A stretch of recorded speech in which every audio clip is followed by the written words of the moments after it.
Hi, I'm Karlin Borisenko. In early 2020, I was the knitting Democrat who accidentally went viral on the internet for going to a Trump rally and then left the party.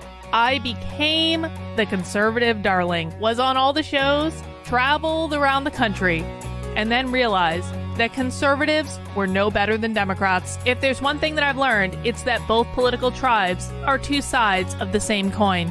But it wasn't all bad. On my journey, I became obsessed with understanding the woke ideology and the culture war.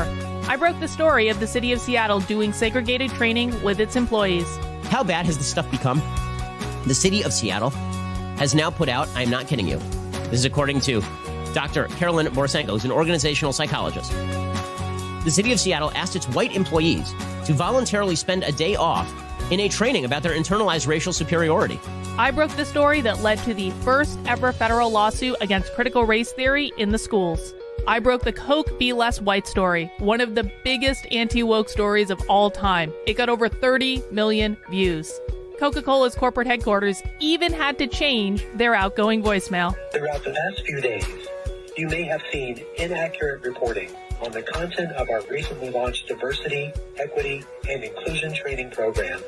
I exposed the schools in Burlington, Vermont for grooming middle school children live on the internet. They called me an unwoke cult leader for that. And the Vermont Human Rights Commission slandered me publicly as being a hate channel.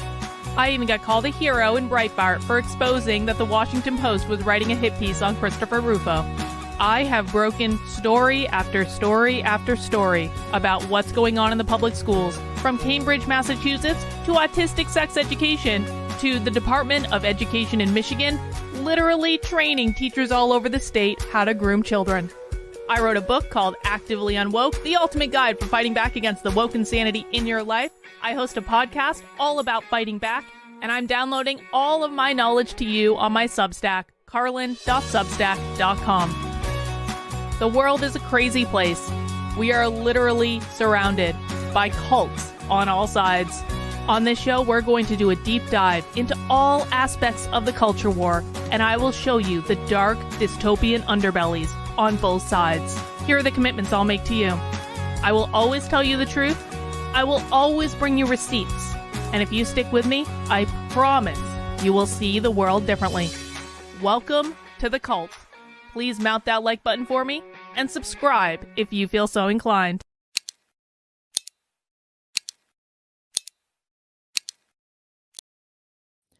Well, hey guys, welcome back to Late Night Stream and Nitwits.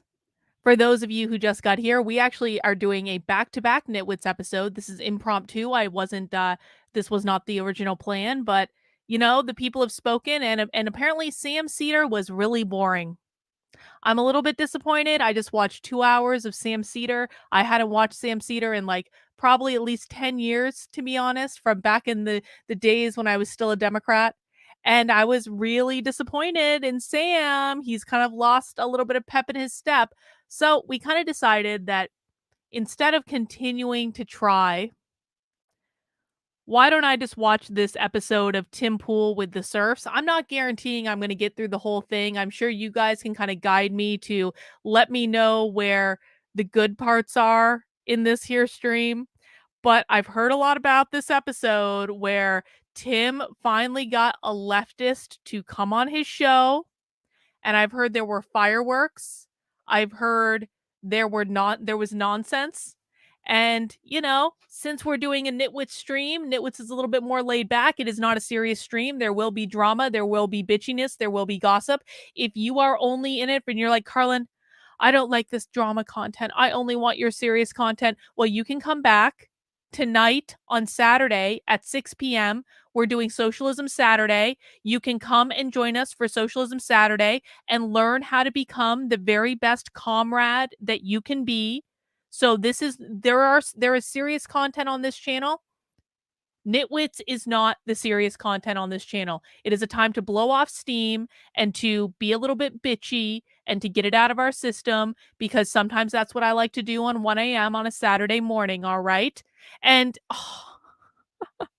and Vince is back. Amazing, Vince. Amazing work. Amazing timing. So, guys, that's what we're going to do tonight. We're going to watch Timcast. I'm not going to do a big hole to do, but I do encourage people to join me for Socialism Saturday. If you've never been to a Socialism Saturday, it is the most dystopian thing that you will see all week long. So make sure you join us for that. I also just want to let you know that you can right now, if you want to, get the Golden Trump mug. I made a limited edition Trump design for my Unwoke Arch merchandise store. It says on it here. I'll show you the sticker. Actually, let me show you the G Clay print, which is like a really, really nice print. It's a really nice picture of Trump. He's laughing, and it says, "Always get the last laugh." But the big seller, the one that everyone loves, is the Golden Trump mug with Trump's picture on it that says, "Always get the last laugh."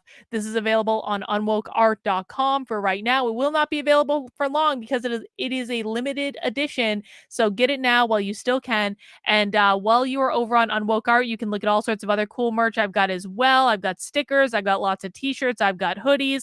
I've got all sorts of mugs, prints, posters, that sort of stuff. You can check it all out at unwokeart.com and get yourself some cool swag and the limited edition Golden Trump. Who doesn't want a Golden Trump? Come on. You know you love it. Because this is Knitwits, I will be knitting, and so I will show you what I'm working on right now. I am working on this here Speckle and Pop jacket. And if you haven't seen it yet, I will make myself full screen. I have, let's see. This is going to be the front of it right here. That's what my collar looks like. A nice fade, if you will. And now I have started working on the back, which you can see is a little bit of like a basket weave pattern. I changed it up from the pattern a little bit. So I'm making the back of this basket weave pattern in this really cool blue and green yarn. And this is what it is going to look like when it's done. Different colors, of course.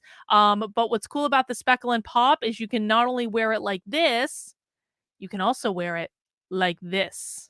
So you can wear it both ways. So it's a really fun design, and I'm having a great time knitting it per usual. All right, guys, now that we've done our little preamble, let's jump right in because it's about 1 a.m. And you got to get the mug, Douglas. You know you want to. The link is pinned to the top of the chat right now, my friend. Give into it. You want the Golden Trump. You know you need it. But let's get the stream started, guys. I don't want to do too much of a preamble because it's already pretty late. And I don't want to watch the chat for this, all right? Tim's chat is toxic. I don't like Tim's chat. No offense if you are someone who watches Tim. I'm sure I don't mean you, but I don't like his chat. It's toxic, and so I don't want to watch it. So let's just do the full screen, okay? All right, let's get started. Will be granted access to some. I don't want to do any preamble from Tim either. Will be granted access to submitting these questions, a screening process that we have. So don't forget to smash that like button, subscribe to this channel, share the show with your friends. Joining us tonight to talk about this and so much more is Lance from the Serfs. Thank you so much for having me. I'm tripping balls being in this room right now. It feels like I took evil acid or something because I've been watching this show so much. Yeah, just like everything is here. It's wild. It's bigger than it looks like, right? It's bigger than it looks like. And when you're actually sitting in the room, it's actually there's a lot more props than you ever give this place credit for. I thought there was just like some samurai swords and like the occasional gun or something, but there's like that's a real Civil War rifle. There's a real Civil War musket in the. That's right, rifled musket. Yeah, yep, absolutely. Yeah, it's a Union Civil War. It was never used. It's like a museum here. Very cool. Yeah, very cool stuff. So what do you do? Who are you? I am a leftist commentator. I do politics, comedy from a dumpster fire perspective, and I have opinions, and sometimes people like to hear those opinions, and then they tune in to listen to them. Oh, sounds good. Yeah. All right, well, thanks for joining us. I'm sure we have a lot of opinions to go through. Yeah. We also got the exact inversion of Lance, Seamus Coughlin. That's how they describe me on the streets. My name is Anti-Lance? Yeah, exactly. I don't like no, they call him the anti-Seamus, I thought. But my name's Seamus Coughlin. I make cartoons. We call them British. Freedom Tunes. And he's British. Well, is that all why right, you always we can go through this preamble. I don't need to be introduced to everyone. I don't really care. Okay. Police issue call for help. Outrage continues to grow over deadly subway chokehold encounter. So the death of a subway rider who was put into a chokehold by a former Marine on the train has been ruled a homicide, and now activists are calling for charges to be filed. They have planned several protests. I want to make sure this is clear for anyone who might be coming from Tim's audience. First of all, it's 1 a.m. That means this is chill stream, okay? So chill out. I don't want any nonsense. And if you partake in the toxicity of Tim's chat, that's fine to do it over there. That's his chat. That's his business. Just don't bring it over here, man. Don't be a dick. No whining. Those are my 2 rules. Thank you, George, for the reminder. Always a helpful tip. In rallies on Thursday as the NYPD has issued a call for public help in their investigation. Jordan Neely, 30, died from a compression of the neck, the city's medical examiner determined Wednesday. Neely is recognizable to some New Yorkers as a Michael Jackson impersonator who regularly danced in the Times Square Transit Hub. On Monday afternoon, he was yelling and pacing back and forth on an F train in Manhattan. Witnesses and police said when he was restrained by at least 3 people, including a U.S. Marine veteran who pulled one arm tightly around his neck. A physical struggle ensued, leading to Neely losing consciousness. He was rushed to Lenox Hill Hospital, where he was pronounced dead. On Wednesday, a medical examiner determined Neely's his death was a homicide. However, that does not mean the case will be prosecuted as a homicide. Okay, that's the stupidest bit of writing I've ever heard. As a murder, they mean. Homicide means death caused by person. It doesn't mean criminal.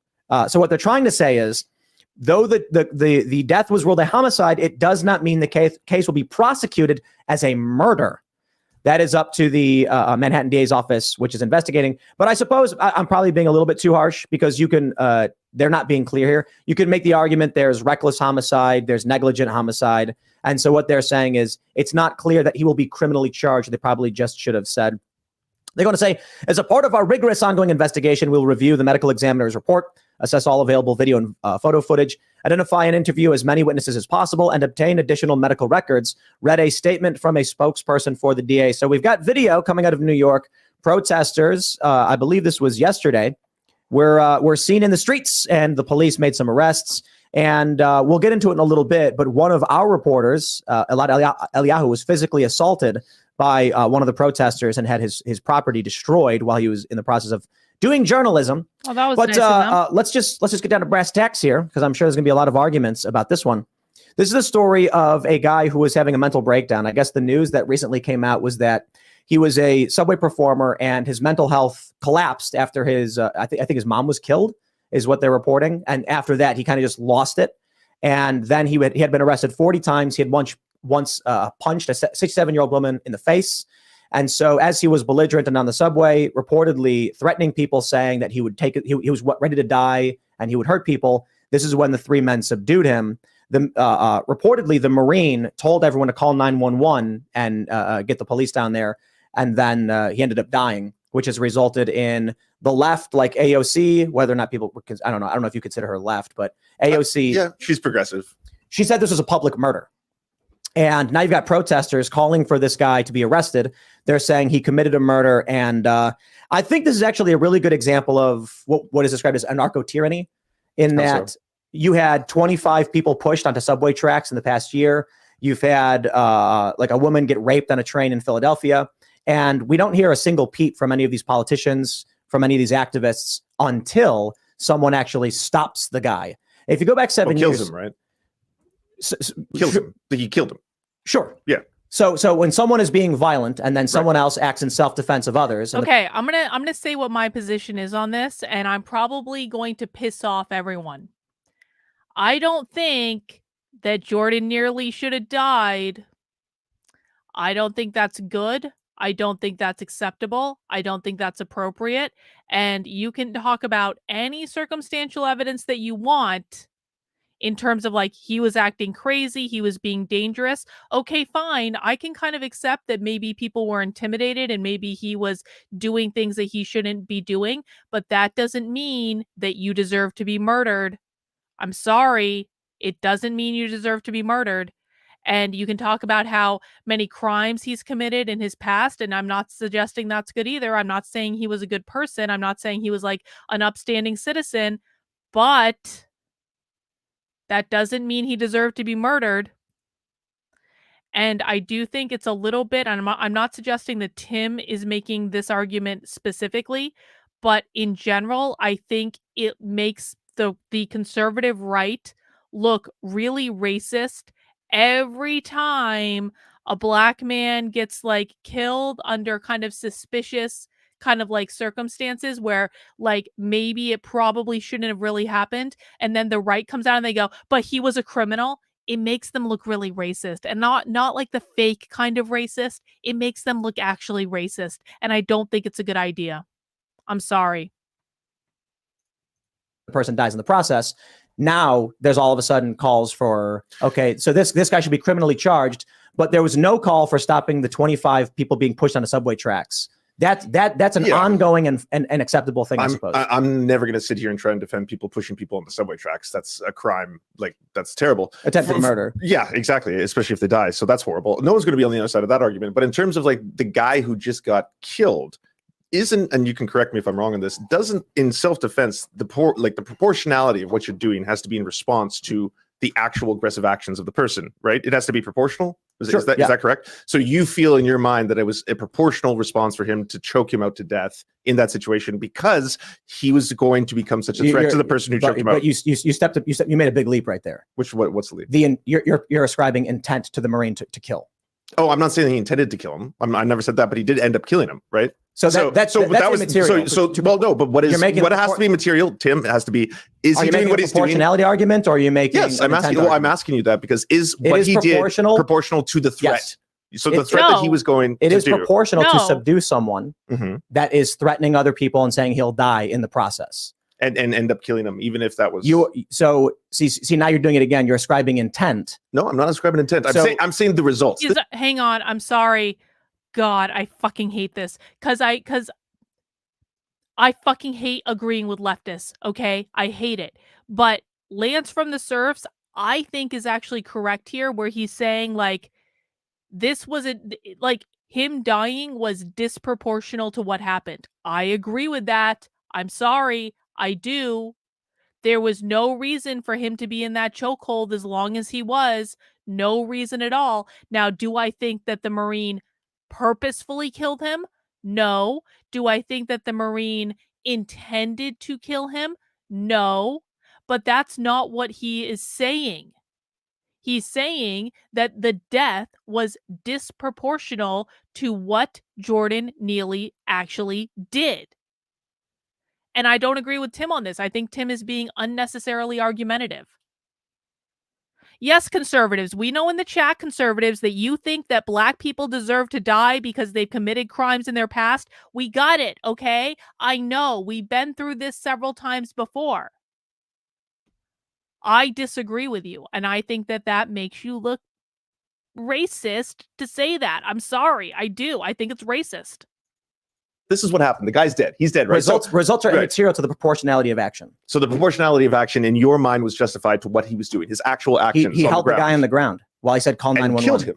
And choked him until he died. You're doing it again. No, you keep saying I'm doing it again. I'm saying this is the end results. I'm not saying this is what he meant to do. Maybe he didn't. I don't know. I don't know what's in his heart. Neither do you. None of us know what he meant to do that day when he woke up. Right? If someone is threatening other people, you are allowed to subdue them. And then would it be like an involuntary manslaughter? So see, no, but this is what happened. It's to the point of death. So you have. It's not a criminal. It's not. I'm not saying he intended to kill him. That's a difference. Beth, I can show you tweets from conservative influencers where they insinuate that white people never do stuff like this ever. They do more than insinuate it. They say it. It is about race, Beth. I'm sorry. It is. I appreciate your support. I really do. But to pretend that there are not big time conservative influencers who always bring up race, Matt Walsh in the last couple days, Matt Walsh does this all the fucking time. Don't give me that. I know what they're saying. Difference, right? But if he ended up dying as a result of that, was that proportional? Yes. He needed to be killed. No. Or he could have killed someone else. Hold on. Stop that. You can't. You keep trying to say needed to be. No. That's what happened. The Marine. See, now I'm going to have all these conservatives. I never said it was about race. I never heard anyone saying it was about race. Go check Matt Walsh's Twitter feed. Go check Matt Walsh's Twitter feed right fucking now. Go check it. I don't want to hear one single person say, I've never seen anyone say that. Go look at Matt Walsh's Twitter feed for the last 2 weeks.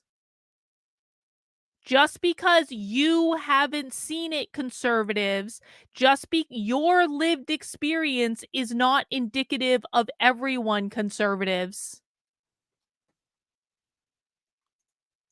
End result. You're saying the Marine tried to kill him.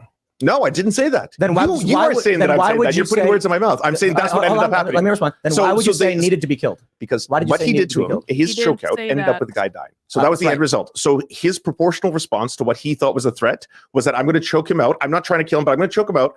Whether or not he dies is going to be something that we're just going to remain to be on the cards, right? This is chance. We'll leave it up to chance. And now the conservatives in the chat that were like, I've never seen anyone say that. When I say to go look at Matt Walsh's Twitter feed, and you will see people saying that, they're like, no, I won't go look. So you guys are basically doing this. You're like, I don't see it. I don't see it. I don't see it. It doesn't exist. I don't see it. It must not exist. Carlin, you're just making things up because I don't see it. And that means it doesn't exist, because if I don't see it, and I definitely don't have my own hand covering my own eyes, and I'm definitely not refusing to look at the clear evidence that you just pointed us to. I'm just saying that I don't see it, Carlin.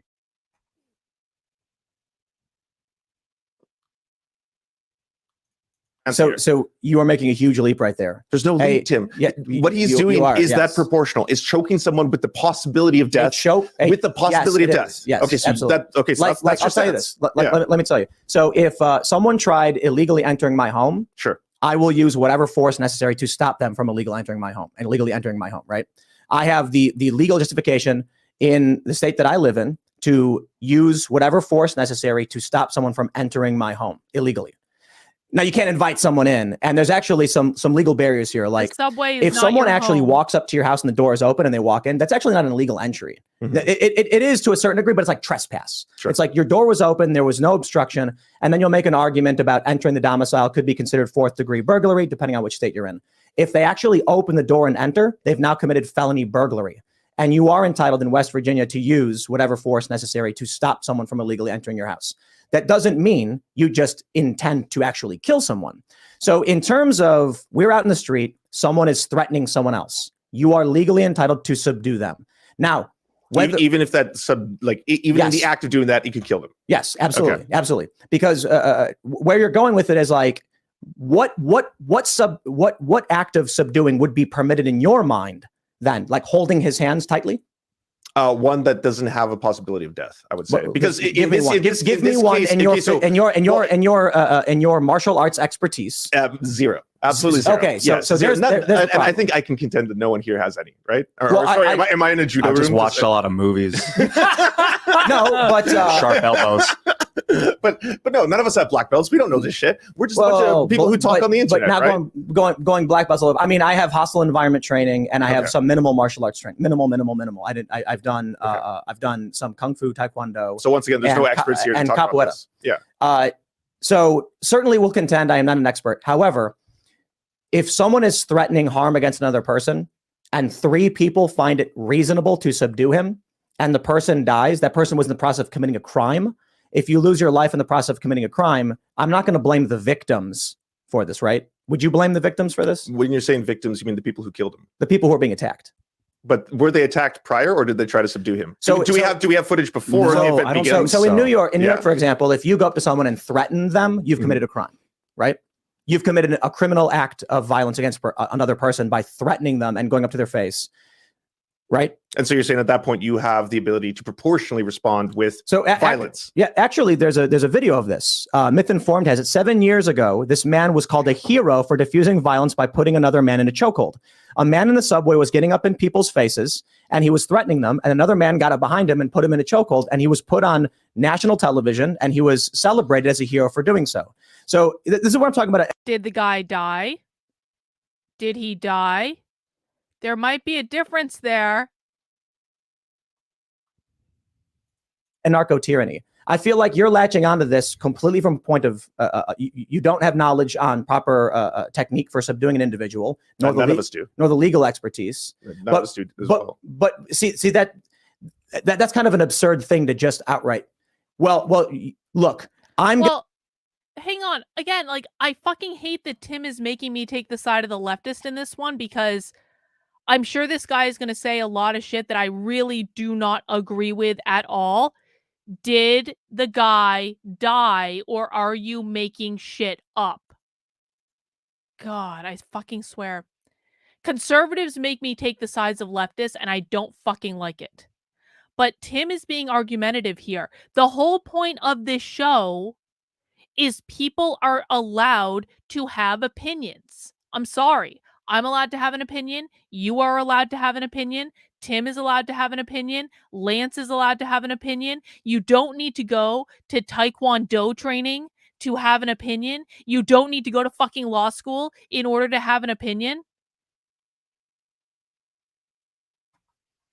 Do not tell me what to say. That's going to become one of the rules on this channel right quick. I'm going to tell you that right now. But like,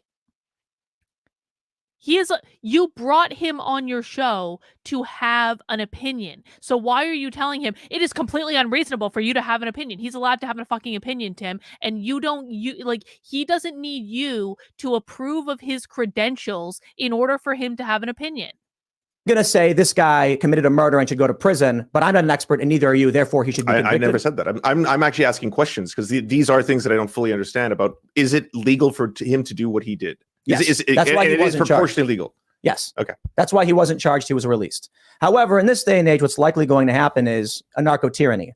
People go out in the streets, they protest, and the police say, for political reasons, we're going to go find this guy and we're going to arrest him. But I don't know. It depends. Unfortunately, we don't have footage of what happened before the chokehold. That's what I'd like to know. But if there's enough people on the train that are witness to what was happening, and they're like, "Yo, he was threatening all of us," then I think the cops are not going to mess with that guy. And that's what was reported. And there were 3 men trying to subdue him as he fought back.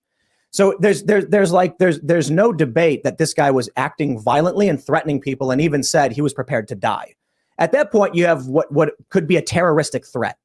I think if a guy got on a train and screamed, "I'm going to cause harm to people," and then said he was willing to die, you'd probably want to stop him, because there's signs all over the subway saying, if you see something, say something. And I suppose we could go the route of when Luke Rudkowski had that video, there was a guy in a subway with a knife stabbing people, and the cop said, "We're not going to get involved at all." And then some guy had to try and intervene himself. It's funny. That guy's a hero. Yeah, that was, I think, oh yeah, here it is. Matt Walsh retweeted Alexandra Cortez's tweet from 6 hours ago and asking specifically, what are they supposed to do? What are people supposed to do in this situation? Are they just supposed to sit there? If someone's screaming, they're gonna hurt somebody. You just sit there and wait until they actually hurts the person, and then you respond. And I'm just curious, honest question. We have the story from the Daily Mail from October. 25 victims have been shoved in front of subway cars so far this year. 2 victims were killed. Where was the protest? Well, where was the video footage of it? No, but I think there are conflating issues, to be honest. So is it true that the left is going to milk this entire incident for all that it is worth to gain as much power as possible, destabilize the system, attack capitalism, usher in their Marxist utopia, which are always and forever the only goals that the left has? Are they going to milk this incident and protest and act crazy and do all this crazy stuff? Yes, they are. But that is separate from, should Jordan Neely have died? And I'm still going to say no. Even if Jordan Neely was acting crazy, even if Jordan Neely has a criminal history, I still do not believe that Jordan Neely should have died. I do think it was disproportional, but that does not excuse that the left is going to milk this scenario for all it's worth. They are going to use it to create as much disruption as possible. They are going to use it to call everyone on the right a racist, which is why it really doesn't benefit the conservative right to run around saying things that quite frankly makes them look racist, because the left is going to use every single thing against them that they possibly can use, and the conservative right never seems to grasp onto this concept and understand that they are walking into a trap every single time they take the bait and make themselves look racist. But that just doesn't mean that he should have died. I'm sorry. I don't think he should have died. You can subdue someone without killing them. There is video footage of it. Is it public? Yes. Public video footage? And I can't play it on YouTube. But there's video footage of people being pushed in front of trains. And where's AOC? See, this guy right here, this guy wants to lose. Who cares if we walked right into a trap? Who cares if we lose every major election for the rest of our lives? This is what losers say, guys. This is what losers who never want to win an election again in their life say. This is what people who want Joe Biden to win again in 2024 say. This is a perfect strategy to follow if you want to be perpetual losers for the rest of your lives. I would venture to bet, Kyle, that many people have subdued a violent person without killing them. Do you want me to go start searching right now for a list of people who have successfully subdued a violent person without killing them? Because I'm sure that list exists somewhere. It probably wouldn't even be very hard to find. If you are honestly making the argument that there has never been another person in the history of people who have subdued a violent person without killing them, you are not an intellectually honest person, Kyle, if you're making that argument. I'm sorry. Where's any of these protesters? Nowhere to be found. Anarcho-tyranny is that when the criminals do it, as explained in, was it Solzhenitsyn, the Gulag Archipelago? When a criminal does this act in the Soviet Union, they didn't. That's why all of a sudden I have a whole bunch of people telling me to watch the Gulag Archipelago. People who have never read the Gulag Archipelago have been saying to me, Carlin, you need to read this book. Have you read this book? You haven't read this book. I have read it. I have all 3 volumes of it in my Audible. And all of a sudden, all these people who have probably never actually taken the time to read it, because it is a bear of a neffing read, are like, you need to read this book. It'll teach you so much. Oh, now I understand why they said that. Criminal. That's what they do. But when you, the citizen, defend yourself, you knew better. But so you're blaming AOC for not bringing attention to this specifically. So as blaming, in, like, or you're saying that she's hypocritical because she doesn't talk about the people being pushed in front of trains, but she's talking about this now. Is that what you're saying? I'm not saying hypocritical. No, I'm saying I have a question of why now?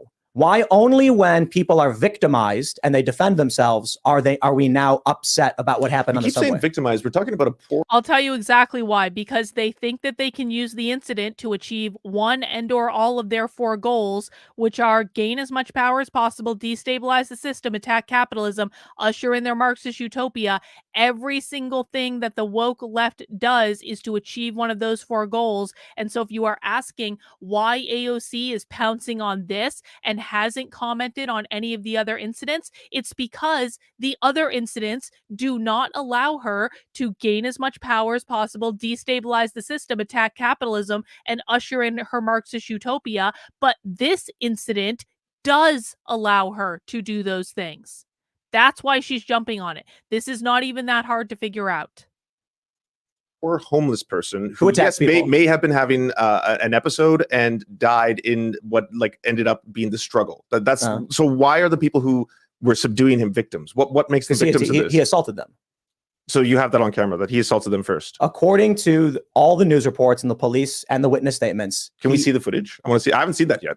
I think we can show the choke out. Okay, so according to the news reports, the witnesses and the police, he went and threatened violence against people, which is assault. And right, but you're saying he specifically threatened violence against the people who subdued him. Follow his advice if you want to lose for the rest of your life. It's one thing for him to be in a train being like, I'm upset. You're not winning an argument right there. I'm not trying to win an argument. You're being awfully pedantic. Awfully pedantic? Yes. Why would you use pedantic in this form? I'm trying to get to the root of this problem. No. It's absurd to imply that if a guy walks up to a woman and says he's going to harm her, that another man can't protect her. Right. And so this is why I'm asking, did he say to the people who subdued him, I'm going to harm you? Yes, I'm going to hurt you. That's immaterial to a self-defense claim in proportionality. Okay. If this guy was threatening people, right? And then someone said, I'm going to stop you before you hurt someone, that is legal self-defense acting in the defense of others. That makes those people who are stopping the guy threatening people the victims of a violent individual who is trying to cause harm. Yeah, I just find it fascinating that there's an effort to defend the aggressor in this circumstance, right? Oh, so you're suggesting that the guys, even if the guys that were choking out weren't the ones being threatened, that they're still considered a victim because they stepped in to defend other people? Well, I'm saying outright that if you're on a train and there's a guy, you're on a train, you can't get off that train. You are trapped. Yeah, right? I used to live in this area, by the way. I used to live in Flatbush. I used to take these trains every single day. I have seen this. I have seen this and worse. I've seen people in the middle of episodes where I was like, this person could potentially either harm themselves or harm me. It never crossed my mind that I need to choke them out to the point of potential death in order to protect everyone else on the train. That never even went through my mind. So that's why I'm asking you, do you have specific footage of him threatening the very people who subdued and ended up killing him? But why does that matter? I don't think there is footage. But like, what is it? All right. Well, then that's all I want to know. But what does All that right. have to do with what I said? That's why I understand your thought. Because Agree. I would I'm think that the sorry. proportionality being that you ended up killing them, even if that was not your intent, I understand that you don't think he intended to do that. Fine. But even if that was it, were they like threats to him in the immediate like present? Were they on the verge of committing an act of violence towards him that required proportional violence that ended up in death? But it's not a requirement someone threatens you for you to act in defense of others. Right? So your question is kind of in an unnecessary direction. And I'll elaborate. If you're on a train and you're trapped in a box and someone is threatening violence, then yeah, you're a victim. Because so I've been a victim multiple times. Then I was in these subways. Absolutely. Yeah. Okay. It's the craziest thing to me. But I don't feel like a victim. I've never been hurt. I never was hurt by people who were going through those kind of episodes. Other people have been. I'm not saying they haven't. Yeah. I'm not saying this is a good thing. 25 people were pushed in front of trains. Okay, so these 25 people who were pushed in front of trains, how is that directly related? Were these people also going through episodes? Were they also people who were homeless? Did they have mental illness? I mean, were like, I would say anybody shoving here? Someone in front of a train at random is like going through an episode. You know what I mean? The correlation is that crime and murder on the subway has been increasing, or has at least been apparent in the press, but I don't see you caring about it at all until it's the aggressor who gets killed. No one, I think, on the left is going to defend this stat that you're pulling. Then why put a guy in prison for finally saying, stop killing people? This is like, Tim, if I approached you today and I was like, hey, do you know what goes on in Rikers Island? Have any of you... I just really think that Tim is being unnecessarily combative. I really do. And listen, I want to make it really clear. I probably don't agree with this guy on much of anything. I just am finding myself thinking that he's actually... It actually seems to me that he's somewhat attempting to have, like, a dialogue. He's being much more calm, and I just find Tim to be really aggressive that when it's not necessary to be this aggressive. I don't know if he's trying to make, compelling, like, cringe content for his I don't know what, like, I don't know if he's trying to provoke him, but Tim is the aggressor here. The Serfs guy is not the aggressor.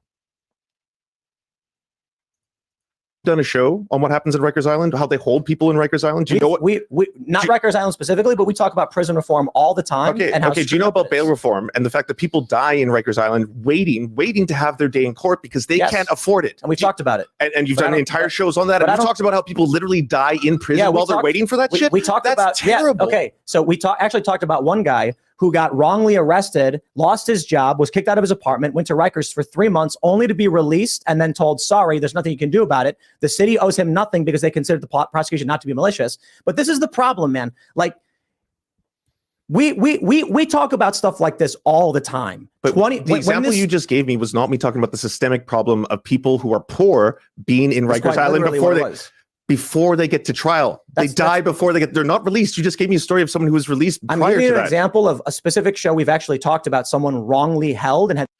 Well, I'm not a leftist, Brian, so I find that extremely hard to believe. So we'll see. But my issue has been that Tim is being unnecessarily aggressive and he's not actually listening to what Lance is saying. I would also expect that most of the people who are like, Tim is right, is also not actually listening to what Lance is saying.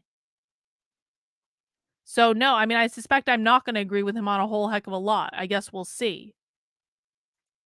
Their life destroyed. Okay. Now, of course, we can go on further and say, yes, people have died. Yes, the system is corrupt. And my point is this.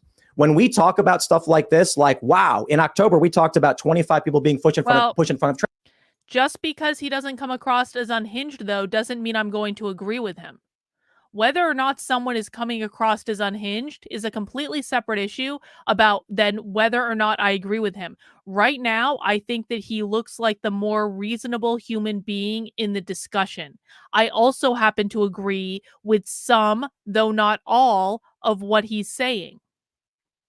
And I think Tim looks unnecessarily combative, and I don't agree with what he's saying, and I don't agree with the arguments that he's making. I'm sorry. Train cars. You guys just shit all over us and ignore these problems. Then finally, when three guys ignoring this, I told you, no one's on the other side of this. No one is pro push people onto trains. Where's your protest? Where's your protest? Where's my protest? Yeah, where's your protest? Where's your Rikers protest? We had it This on the isn't a show, healthy but you don't debate. watch did a the show. protest. You did an actual protest. You guys he's stood up yelling. and This then is walked not a to the healthy streets. debate. We don't go on the streets ever, But right? I'm not blaming you for not talking. When Lance is talking in a perfectly reasonable voice and Tim starts yelling at him, this is not a healthy debate, guys. It's not. You can have a discussion with someone without screaming at them. Talking about that, Tim, because this is the problem of like you are judging someone based on absence, based on your absence of caring about something. Why haven't you talked about this, Lance? The fact that you haven't talked about this means that you don't care about that. That's not what I said. Not true, though. That's not what I said. That's the implication of what you were saying right now. My implication is, instead of helping us deal with this when we talk about it, you make up garbage about us and then post nonsense on the internet. What have I brought up garbage about people pushing people to trains? This is the most random I'm not example. talking about you saying, I'm saying you don't talk about it, right? I'm not criticizing you for not talking about it. I'm saying finally, when there are people who are like, we've had 25 people push in front of trains, we've had 2 of them killed, I'm not going to let this person hurt somebody. It's y'all saying that person should go to prison. So how is that solving the problem? You guys are making it worse. Your protests, your support for the criminals make this worse. So our solution to this, if you're asking, when you're saying you mean the left, right? Our solution to a lot of this is that you're speaking in support of the criminal, so I'm saying you. Okay, so I am saying that the solution to a lot of this would be investing very heavily in things like healthcare. Like getting and making sure that people have access to it. That's and not cutting the solution to restrictions, like allowing people to have access to healthcare, not as a requirement based on how much money. And now he is wrong. Oh, look at that. He said leftist things, and so I disagreed with him. This is not going to solve the problem. People can choose to be homeless. People can choose to go without healthcare. Just because someone has access to something doesn't mean they're going to use it. This would absolutely not stop the problem. They have based on their income, but allowing them to get the care they need, that would have gone a long way to preventing a problem like this and future problems that are going to happen. I have no idea what's going on with the 25 people who've been pushed in front of trains. If it happens to be because people have mental illness, this is a tangible solution that we could work towards. This is something that are you against that idea about investing heavily into mental health care, public health care? Well, then there you go. So that's a much better line. So here's my issue. My issue is when this story came out in October, we talked about it and we said, why is this happening? What are the solutions? What are the problems? When this story comes out now, you, completely ignorant of what's been going on in New York, side with the criminal. And so people like me are flabbergasted that we've been focused on the issue of crime, the issue of mental health, the entire time going back several years. And this is why I left in New York, because 2 cops got murdered outside of my apartment. And then what do we hear? Protesters in the street defending the criminals. You keep saying criminal. I have a problem with criminalizing people who are homeless or people who are poor or people who are mentally ill. And then suddenly, I'm not saying he's a criminal for being poor. I'm saying he's a criminal because he threatened people with harm. Like incitement to violence is a crime, just like AOC says, right? I really want to see the start of this video footage. I want to see the moment where he was threatening the very people who tried to take him down. Look, either you accept that the witnesses, the media, and the police say this is what happened, or we can agree. No one has any idea, so there's no point in even talking about it.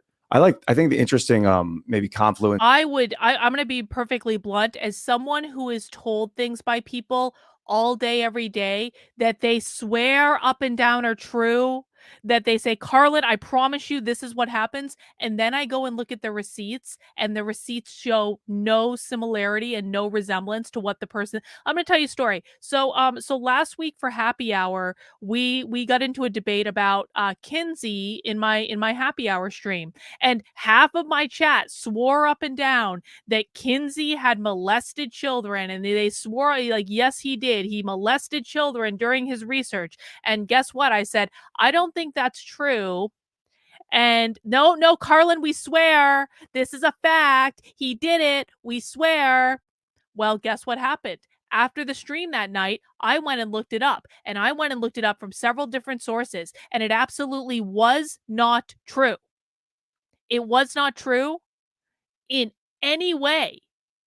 He had gotten the research and the data that he had received from someone else as a part of a diary and a journal that was put together by someone who had done very terrible things, but Kinsey was not directly involved in those things.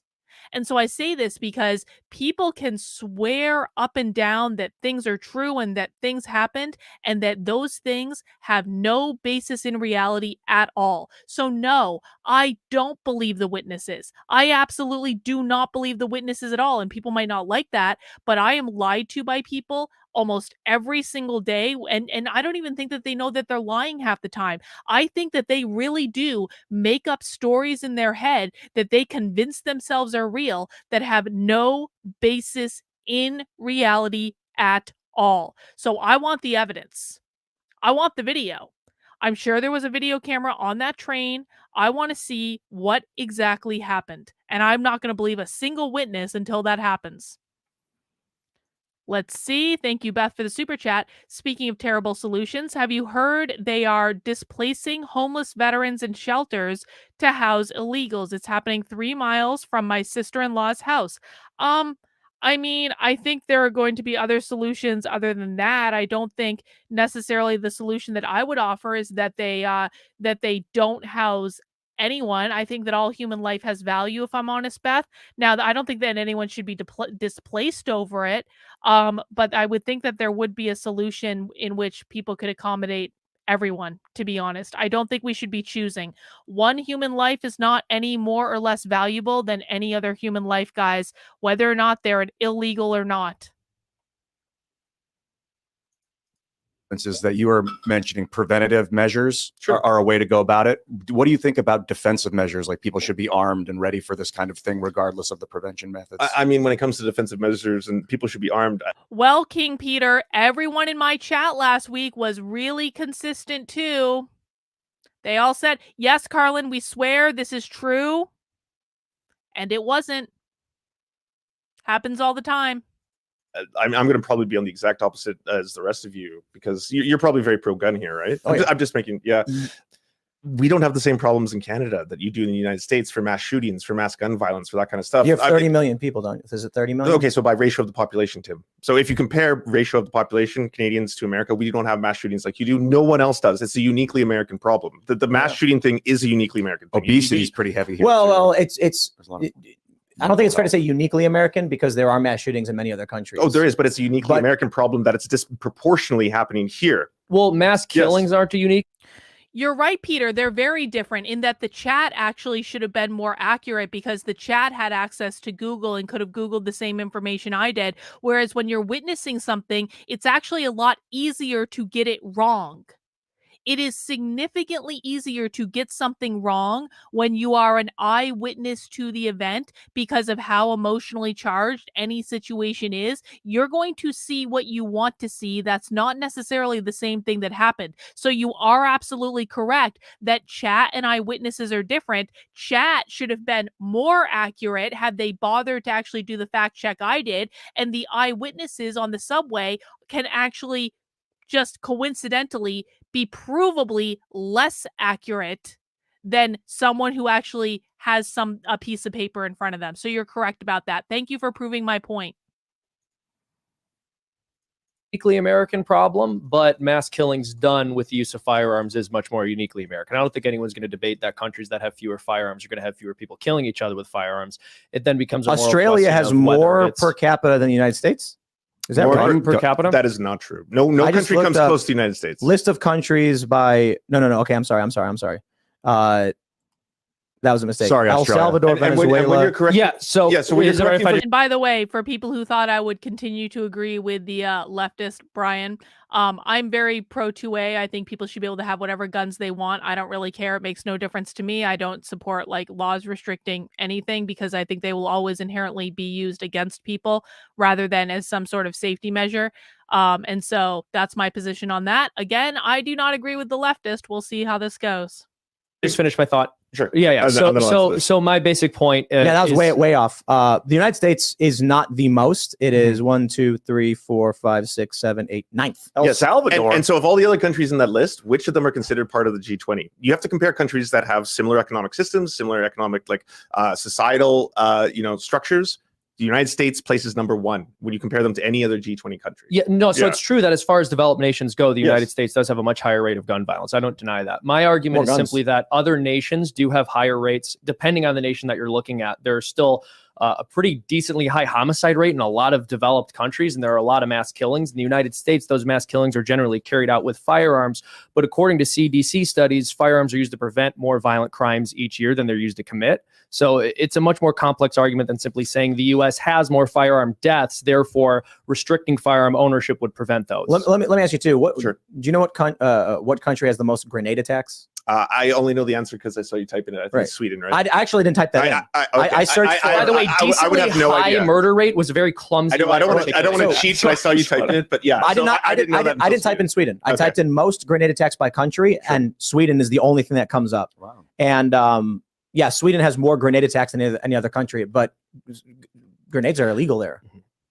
Okay. I've got a Like, feeling why are there grenade attacks? Oh, okay. In So, Sweden? yeah, I would love to answer this question. So, if Yeah. we're going back to guns and the US versus Canada, when I said that there's G20, if we look at all the G20 countries, the United States disproportionately by ratio of the population has way more gun deaths, way more gun violence. And a lot of that gun violence, by the way, is people killing themselves, just so we're Yeah. completely clear. Yeah. But if you look at it in the framework of Canada has a very different set of rules for firearms than the United States does. You can still have a firearm in Canada. You just have to take a 2-day course and you get a license, and then you get gun training, and then you have the ability to buy guns. And that way, everyone has a license. They know how to use firearms properly. They're not just going to be running around the streets, pointing to them, and then all that kind of shit.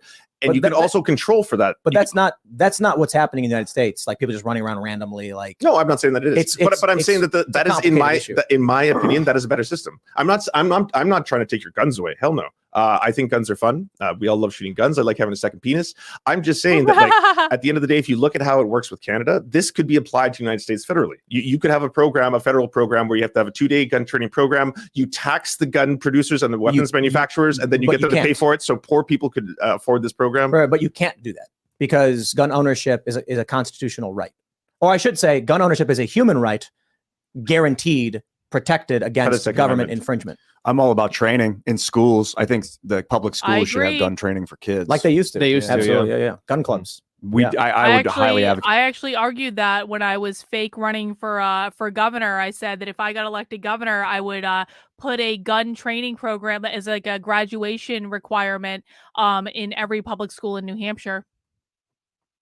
So I agree with that, actually. Okay, for more training, but you're just suggesting that you can't force it on people. The Constitution clearly, and according to the writings of the Founding Fathers and to, I think, Heller versus DC, gun ownership is a human right, and the Constitution protects against government infringement of that right. That being said, we got the NFA, we got the updates to the NFA in the 80s, so certainly gun rights have been infringed to an absurd degree. You know, not to mention back in the days when they codified the Constitution, people owned warships privately, and Halliburton, Northrop Grumman. Well, I shouldn't say Halliburton; they're a construction thing, but Northrop Grumman, Boeing, etc. Lockheed. These companies are private companies that build nuclear weapons. So we basically where we're at right now is that private corporations with no accountability can have the most powerful weapons of mass destruction in the world, but them and the government and it doesn't follow. Either the people have the power or they don't have the power, right? We've abdicated it to corrupt organizations. And corporations are not people. Right. So let's be clear. This regarding this dude that choked the guy out, I think what's going to come up is was it adequate force or was it too much? And I feel like if he had punched the guy directly in the face, that would have been worse. Because although if they got into a fist fight, because he could have fallen backward and hit his head. At least he was in control of the guy's body. It's really sad that the guy died, but I feel like this was like a very low level amount of force to apply to someone that was threatening to kill people or hurt people. Why did 3 people find it necessary to try and stop this guy? He was probably flailing and kicking and screaming, who knows? So it is hard because you mentioned there's no footage prior, but something happened that resulted in 3 New York people who are likely not conservatives to decide this man must be subdued. Yeah. 3 people. Yeah. So when it comes to the idea of proportionality, I'm like, if 3 New Yorkers of all people were like, this guy's got to be stopped, that's kind of crazy to me because look, I'm a gun nut, right? My view is people have a right to defend themselves with a lot more force than people in New York do. But if people in New York felt they had to stop him, these people, I doubt these guys are conservative. There's like no conservatives live in New York. It's like 20% Republican. And if they are Republican, they're probably moderate right. Something must have happened. But I don't even need to sit here and say what could have or what must have. What we know, what we choose to believe based on what the police, the media, and the witnesses have said is that this guy was threatening people with violence and said he was prepared to lose his life over it. Three men then said this man must be subdued, and they subdued him. And then the guy died, which sucks. It's unfortunate. Did he get a cause of death? It was a compression of the neck. Yeah. Homicide. So you've got a massive platform here. A lot of people watch you all the time. And so what you say, obviously, and advocate for is going to affect a lot of people's lives. If this is a problem that genuinely concerns you, why isn't it something that you would frame and want to advocate for more resources for mental health access and bring that up on a regular basis? And I'm not saying, and I'm sure, no, okay, hold on, Tim. I'm sure you've done it before. I'm sure you've had specials before. I'm what? We do it a lot. Okay.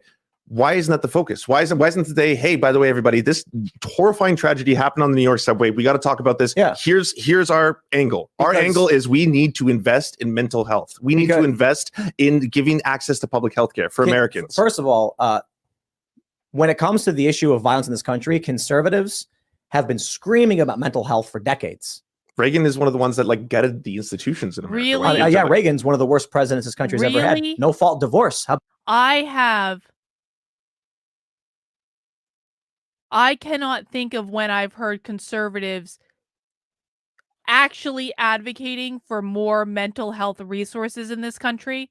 What I see conservatives saying is liberalism is a mental disorder. That's what I see conservatives saying. When can someone give me one example of when conservatives have advocated, truly advocated, not fucking around? Can someone give me one single example of when conservatives have truly and sincerely advocated for more mental health resources in this country? Because I can't think of any. I mean, maybe I'm wrong. Maybe I missed it. I don't know. But I don't think that that's true. But that gun control. Yeah. I don't know why Republicans like that guy. The reason that they like him is because of the way that he stood up to communism. But I totally agree that he had a lot of really bad policies, and I'm not a stan. But conservatives have taken the stance of gun violence and mass shootings as an issue of mental health, and then the left takes the opposing. But do they invest in that? Do they vote for it? Well, of course not. The Republican Party's garbage. When I look up the votes of the Republican Party, they're not voting for amendments that are actually going to give people more access to mental health. But that's where you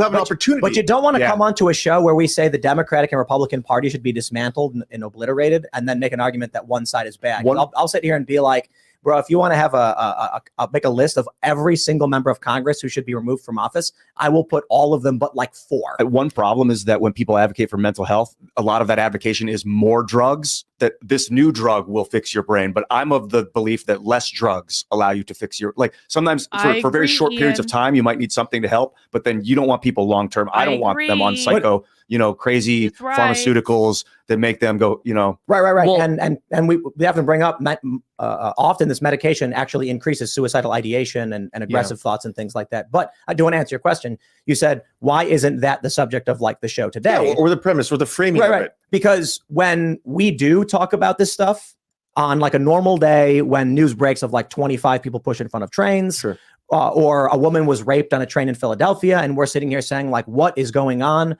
in these cities? What are the failed policies that are resulting in this? We talk about it all the time. Today, we're talking about the fact that protesters went out in New York and physically assaulted one of our friends and reporter because he simply filmed them, and they are demanding criminal charges of the guy who tried to stop the violent offense. See, that is anarcho-tyranny. That when you have ongoing crime, when you have victimization, people being killed, and a woman being... I feel like Tim has just learned this new word, anarcho-tyranny. Does anyone who watched him, was Tim using this word before this? Because I really feel like what's happened is that Tim has learned this new word, and now he's overusing the word to show people that he learned this new word called anarcho-tyranny from one of his libertarian friends. He's been saying it for a while. It sounds like it's a new word. I'm sorry. Being raped on a train. We talked for a year, 2 years, 3 years. When the riots happened in 2020, we had Michael Tracy's reporting showing all of the riots across the country and the mom and pop shops that were putting up signs saying, please don't hurt us. We talk about it nonstop. And then one day, someone on a train, 3 guys say, we must stop this man. Maybe because they were we've seen too many people die on these train tracks before. And now we've got leftist protesters saying that guy should go to prison for it. And AOC calling it a public murder. I'm like, yo, AOC, I didn't see you call out the public murder in the subway trains. And again, maybe it's ignorance. But the problem I see is, this is why I refer to the left as NPCs or a cult. There is complete ignorance to the problem ongoing, and then a hyperpolarization in a single moment in the wrong direction, which makes the problem worse. You know what's so wild is the other side feels the exact same That's what way I'm talking in the Except other we're not direction, conservatives. in the opposite direction. Except we're not conservatives. In the exact same. You see, that's the problem. Okay, so Is Tim, it all right if I jump in with something, right? Because Yeah. I've been He's a reluctant. conservative. He's a moon lord, and I'm a Extremist. traditionalist. I've been reluctant to interject because I don't want to just dogpile. And so I didn't want to get in on it. Oh no, a I'm huge here, part of that I'm here argument. for the dog but pile. I signed you're up. not, I I'm promise. sitting I in Ye's promise chair, you're not. right? This I is where promise Ye you're sat. not. Did Ye sit here? No, I'm here for the dog pile. So I think when you talk about mental health and trying to solve the problem of mental health in this country, that is a deceptively simple way of putting it, right? Every single person in this room would have a very different idea of how that problem should be solved. And I agree with you that right now Republicans aren't doing a whole lot to talk about mental health issues. At least with respect to whatever mental health issue that this specific person is dealing with. But that's New because York is not a Republican place. No. I totally agree with that too. But I'm saying he was saying, why don't Republicans do more to advocate for mental health treatment? My point, however, is that I think the kind of advocacy you'd see from conservatives on how to solve the problem of bad mental health in the United States would be a much different set of policy prescriptions than you would want. So one example of this, right? Actually, what Ian said. So what Ian said. And there's a number of different directions you could take this in. My fundamental belief is that we live in a culture that encourages man to live in ways that man is not meant to live. And you just see negative health outcomes from that, both mental and physical. However, when you look at traditional psychological definitions of mental illness and how we used to treat it, back in the 1950s, you had about 500,000 people in the United States in insane asylums. By the 1980s, it's about 100,000. Okay, so without even adjusting for the increase in population size, there's a significantly lower number of people who are committed. And part of that is because the requirement to get somebody committed involuntarily to a mental health facility at that time was they can't take care of themselves. Today, they have to demonstrate that they are a danger to themselves and others first before they can be committed. Now, is someone not being able to take care of themselves necessarily the perfect indicator of whether they need to be committed to one of these institutions? I have no idea. However, what I do know is once we push the goalpost all the way in the other direction and say they have to demonstrate that they are a significant danger to themselves or others, oftentimes they don't get committed until after they've already hurt somebody. So it's a much more complicated situation than saying we just have to throw more money at this system when we don't even have a solid definition of what good mental health is and also at which point someone should be committed. So I think the important point, going back to what I'm going to say this too. I do not want conservatives to be the side that decides what good mental health is. Because if conservatives, no offense to conservatives listening, if conservatives are the side that decides what good mental health is and who needs to be committed, they would put me on the list of being committed because I'm not a Christian and I believe that God loves everyone and I have my own spiritual beliefs that they don't agree with and will smear me for all over the fucking internet. And I don't agree with them, and which they think is a mental health issue. It's like I would feel far more comfortable right now with the left deciding what is and is not good mental health than I would feel with the right.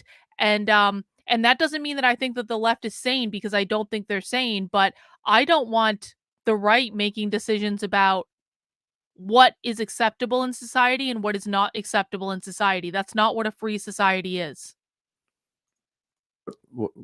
I agree. This is not a conservative show, but if you are in a cult, you wouldn't know that. You would only hear what the cult says. So here's what I have to respond to that. If an objective person, say an alien, just showed up and looked at your channel, Tim, and went through all the videos, and you were to ask them, poll them, is this person and his views, where would you place them? Most likely they would say conservative. That's going to be my bet. Actually wrong. Yes. But more because the guests that come on Not tend just to even the identify. guests, but the way they're framed, the thumbnails, the words that you put in red, and the whether or not you're supporting or going against one, either the Democrats or the Republicans. But hey, you tell me that you guys don't like the Democrats and you don't like the Republicans. This is not a Republican stream. You don't want to even endorse Republicans in any way, shape, or form, or vote for them. I don't. Big Well, no. I don't there's vote a on handful of party Republicans lines we do like. personally. Okay, sure. But there's a lot of right wingers who watch you, right? So that's what I mean when I say you do have a voice and you do have an audience of right-wingers who are going to vote at one point or 30%. another. 30% of your audience is right-wing. Most of the people who watch this, the largest faction is libertarian. Okay. The next largest would be considered traditional liberal. There are a lot of conservatives that believe that they're libertarian that are not libertarian. Sticks, Hex, and Hammer's audience are not libertarians. I'm sorry. They're not. They're conservatives who believe they are libertarians. Oh, no, I think... but along party lines, who are the libertarians going to vote for? Not the Libertarian Party. Most likely they're going to vote for whoever. When they come on this show and say abolish the police. One of the two, Republican or Libertarian. Yeah, most likely, usually. yes, one of the two. So that's why I say, Tim, for the people who watch you who are Republican leaning, why not frame it that way for them so that they can actually start pushing more money into that? That's why I'm here. That's basically true, I think, in a lot of ways. That's what Moonlord does. So here's what I think. I think you're in a cult, right? Okay. I think the cult is derived from algorithms on social media. Okay. So I you agree with only that. surround yourself with this loud noise. We saw a really good example of this with that Sisson guy. Is that his name? Harry? I don't know. Harry Sisson, yeah. Sisson. Those two guys went on the Tim Dillon podcast and he said, please, no, don't clip this. Okay. I will lose followers. I can rag on Trump all the time and like people still watch the show. Seamus and I can have an argument over me being pro-choice and him being pro-life, and people still watch the show. And if I pull up all sides with 3,770 ratings, Tim Pool is a centrist. But you think I'm conservative because you live in a bubble, right? Because So I'm too far left, the Overton window is too far away, is what you're saying? One believes in liberty and one does not.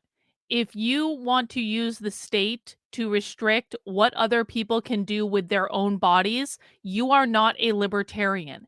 If you want to use the state to restrict that men can't wear dresses and people can't have elective surgeries and people can't do sex work, I'm sorry, you are not a libertarian.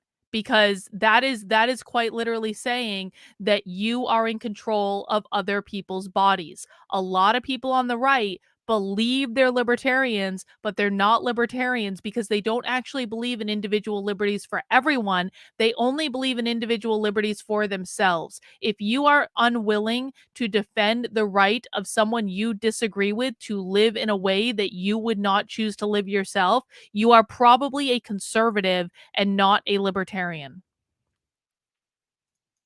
So like when I go hang out in Washington, D.C., right? And I go to National Harbor or I go to Baltimore, Maryland life. I'm in Baltimore. I don't know why places. you do that. Washington, D.C.? The people who come up to me and are like, hey, man, I'm a big fan, are not conservatives. They hate Donald Trump. In fact, I was at a poker table last week and a guy said, I just hate Donald Trump. Man, I can't stand him. I wish somebody else would run, but I can't vote for Joe Biden. See, I think you're surrounded. Amanda here is a conservative because Amanda believes that she controls everyone else's body and that she should be able to make the rules about what everyone else does with their own body. Now, of course, Amanda doesn't want them making any rules about what she does with her body, but she believes that she's responsible for everyone else. That's the difference, guys. That is the difference. I don't care if people are trans. I don't care if they're non-binary. I don't care if they use crazy pronouns. I don't care if they have elective surgery. It makes no difference to me at all. What you do with your body is your business. So we talk about this quite a bit. Sure. If all sides has nearly 4,000 people rating me and the end result is centrist, if I'm actively pro-universal... See, and now we really know Amanda's a conservative because she said, okay, it's okay to mutilate children. Amanda, goodbye. I'm not having this argument tonight. I am not going down the conservative rabbit hole. The next thing she's going to say is, you're probably a pedophile. Because that's what conservatives always do. When you tell them, no conservatives, you don't get to control my body, they go, you want to mutilate children. You're a pedophile. You're a groomer. It is unhinged. It is ridiculous. It makes you look like psychopaths. If you really believe that I'm in favor of medicalizing children or grooming children, you do not watch this channel. You are not familiar with my content, and you should go spend some time familiarizing yourself with it because you're just going to make yourself look like an unhinged lunatic and an authoritarian jackass unless you do. Health care, not to the same degree as like Bernie Sanders. I believe in private health insurance, and I'm pro-choice. I am absolutely not a conservative in this country. I've listened to your debates on pro-choice, though. You're pro-choice from a Tim Pool's perspective. I'm pro-choice from a traditional liberal perspective, as traditional liberals not have from been. what people who would define themselves as pro-choice would say, right? Like you concentrate very heavily on the 9th month abortions and baby guillotines and stuff like that. Like what? Yeah. I remember watching you debate baby about guillotines. Yeah. Okay. So baby guillotines is my own personal interpretation and joke of it. But you were talking about how women, how like disgusted you are that women may have an abortion in the 9th month, right? Or even a viable baby of a viable baby I wanted to scream at that time, being like, women who have abortions in the 9th month, they're not doing that because they got bored or all of a sudden they're like, oh, I don't care anymore. They do that because it's a fucking tragedy. Like statistics. Just so you know, this is not actually what they say at the Socialist Reproductive Justice Conference. This talking point is never mentioned at the Socialist Reproductive Justice Conference. It's only a talking point that they trot out when they're on conservative media and they're talking about abortion. So this is not something they say when they're amongst their friends. It's only something they say when they're amongst their enemies. Statistically, women who are getting abortions in the 9th month is because there's a medical complication that could kill them. That's why they have to do it. What do you false mean argument? False. That's the real world. I already said viable. I'd try again. What are you talking about, Tim? I already said abortion of viable fetuses at 9 months. This is ridiculous. Do you know what viable means? Yes. It means the baby can survive on its own without medical complications. Absolutely. And why legalize abortion of viable fetuses at 9 months when the baby could just be delivered? Women are not getting abortions at the 9th month for pleasure or because they want to suddenly do it for kicks. No, that doesn't happen. It's a tragedy. It's a tragedy of the highest because there are medical operations that could kill the mother and they need to get an abortion. Why legalize? I just told you that's the reason why. So all right, I'll try and break it down for you. Can the baby survive? Let's talk about a baby. The baby can survive on its own. Yes. Sure. Okay. In this instance, Tim is correct, and the leftist guy is a moron. If you can take the baby, like if the mother needs the baby to be removed from their body in order to live, then there is no rule that says that the only way that you can remove the baby from the body is by having an abortion and killing the baby, even though the baby can live outside of the body. If the goal is to save the mother's life by removing the child, just have a C-section and remove the goddamn child. Like, this is not hard. Put the child in an incubator, take the child away, put the child up for adoption, do whatever you want. But there is nothing that says that you have to kill the baby in order to save the life of the mother when the baby can live outside the womb.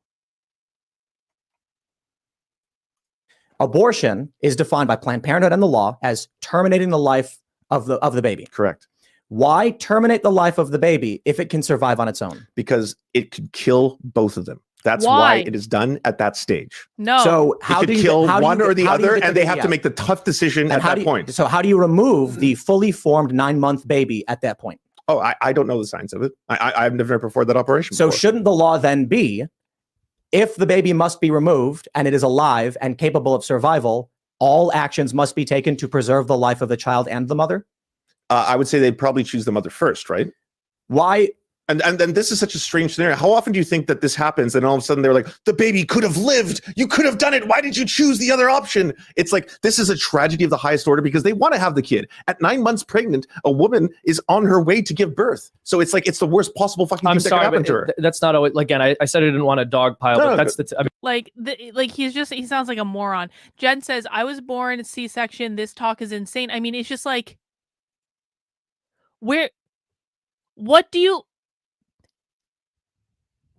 If you have an abortion at 9 months, you still have a fully formed baby in your body that the parts need to be removed. So why don't you just have a C-section and birth the child safely? It happens all the time. Why do you need to kill the child in order to remove it from the body if it is viable and can survive. It makes no sense at all. Why is that necessary to save the life of the mother? There is no universe in which it is necessary to kill the baby in order to save the life of the mother when the baby is 9 months old. I mean, it's statistically not true. There have been surveys done on women who had later abortions, and for a pretty large sum of them, it's because they were not sure whether the father of the child was willing to commit, and then when they found out he wasn't willing to commit, they would have the abortion. And so there are different stats you're going to find for different points in pregnancy. When it comes all the way along to 9 months, I don't have the statistical data on that. However, I do know for later term abortions, there are reasons other than what is traditionally considered to be a medically necessary reason. For example, and by the way, I was born 5 weeks early. So I damn well know you can survive outside the womb when you're born like a little bit early. A baby at 9 months could absolutely survive outside the womb. A baby at 8 months can survive outside the womb. I know because I was born like 8 months and a couple of weeks. Just saying.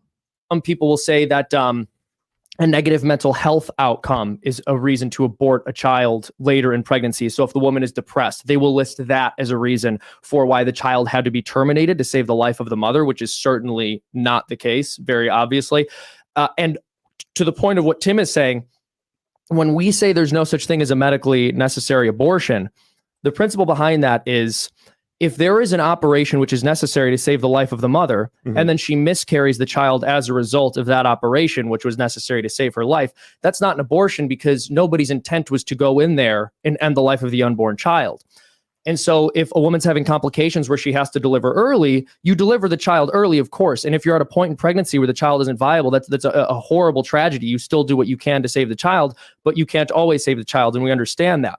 But to go in and rip the child apart to end their life is never something which is medically required, even though an early delivery may be. But are there situations where if the baby... John, bite your tongue. I could have been a Taurus. Holy shit. That would have changed everything. Thank God I was born early. Is in, this is so harsh, in its complete form, that even trying to induce early pregnancy could kill the mother, so they have to break the baby's body apart so that they can get it out without killing the mother? I've never heard of such a thing. So, and there are letters, by the way, signed by literally thousands of doctors who have said let me ask. Can I just say one thing? So 88% of abortions are in the first 12 weeks. 88% of abortions. Less than 1.3% of abortions take place near the 8th or 9th month. How many abortions is that? Guttmacher? Well, how many is that? I don't know the actual numbers. 13, this is the percentages. 13,000. Okay, but we're talking about less than 1.3%. Hold on, 13,000. That's the number of people who die from gun violence in the U.S. each year that aren't suicides. Gentlemen, so that's I am 13, not here to justify abortion when it happens as in it's a good thing. No. I don't celebrate Brother, you're saying it doesn't happen. No. You're saying I never said it doesn't happen. 13,000 times. I said it's extremely. There is 338 million Americans. I'm sorry. The numbers are going to be a little daunting. Yes, the numbers will be high. Well, I'm not here to celebrate that. I don't understand your argument then. My argument is that there's if a lot of human beings. 13,000 people die from guns, we have a problem, right? If 13,000 people die from guns, we have a problem. Yes, of course. If 13,000 late-term abortions happen, is that a problem? These are completely different things. Well, how so? Okay, so if someone dies by a gun, are they being shot? Were they killed? Did they kill themselves? Was it a suicide? Was it a gang violence thing? Who knows? That's a good question. Can I clarify? I don't want to argue. Hold on, I need to answer this. In the case of but in the case of late-term abortions, more often than not, when statistics say, and when they are polled, they say the reason that they are giving it is because it's a medical complication that could result in the death of the mother or the child. Right. So let's. Can we make the argument then that the use of guns on people are allowed? The use of guns of people are allowed to end their lives is allowed. Yes. So that's murder. You're describing murder. So if Colorado, for instance, passes a law saying there is no medical requirement for an abortion, is it wrong to kill the baby? You're trying to compare murdering someone with a gun to a woman having to make a medical decision that could basically preserve her life. No. I said not a medical reason. That's what I'm saying. Should she have the ability to have an abortion for any reason? Yes. At 9 months. At 9 months, I would say at 9 months, because it only happens according to the stats based on complete medical necessity. She has a right to do it. No. Hold on. Colorado legalized abortion up to 9 months with no medical reason required. Do you agree with that? I agree with that decision. Yes. So the baby could survive on its own, and the mother is legally now allowed to just end its life. She has the right if she wanted to. You're saying so in Colorado, and it's not a trick question. You're I know, that. but I'm asking you because you're the one who brought this up. I don't know what Colorado specific law says. So if you were saying that in Colorado, women have Colorado is just turning more and more crazy by the day. Colorado also has a teachers union. For anyone that might not know this, the Colorado Teachers Union just denounced capitalism. Colorado is starting to border on like Vermont territory. the ability at 9 months to have an abortion for any reason. They could just decide that they're bored. Yeah. Okay, I think they should have the right to do that, but the stats show that they're not doing that. But they should have a legal right to do that. Yes, it's their body, it's their choice, of course. So this is what I disagree on. I think if the baby needs to be removed from the woman, there's no reason to kill it. You know what I mean? Exactly. Like you could just C-section and then put it for adoption. I'm telling you that doesn't happen. But it does. But hold on. Like you might be able to bring up anecdotes, but the stats don't say that. But hold on. Like, why allow it to happen? I just don't understand. Are you arguing? Wait, hold on. Are you arguing you oppose it, and you think it's morally wrong, but you think it should be legal? I think that women should have the right to decide what they do and have bodily autonomy over their own bodies. We're not talking about her body. We're talking about... It is her body. Of course it is. At 9 months, even if it's still inside her, it's still her body. Even if it's a viable baby, talking it's still about her the body. removal of the baby, yes? The forceful removal of the baby, or... Forceful. So she chooses to have that. The woman says the baby must be removed from my body. Why kill the baby if they're removing it? Exactly. I don't think they should do that. I would if they ask me, Lance, should I do this? I would say no, but she should have a right. Yes, of course. It's her body still. That doesn't stop. So like the woman is pregnant, the baby is viable and capable of surviving on its own. Sure. And she says before it breaches oxygen, kill it. Do you think that should be allowed? This is again the baby guillotines. This is why I brought that up. But what a weird scenario. This doesn't happen. This is not the real world. But it does.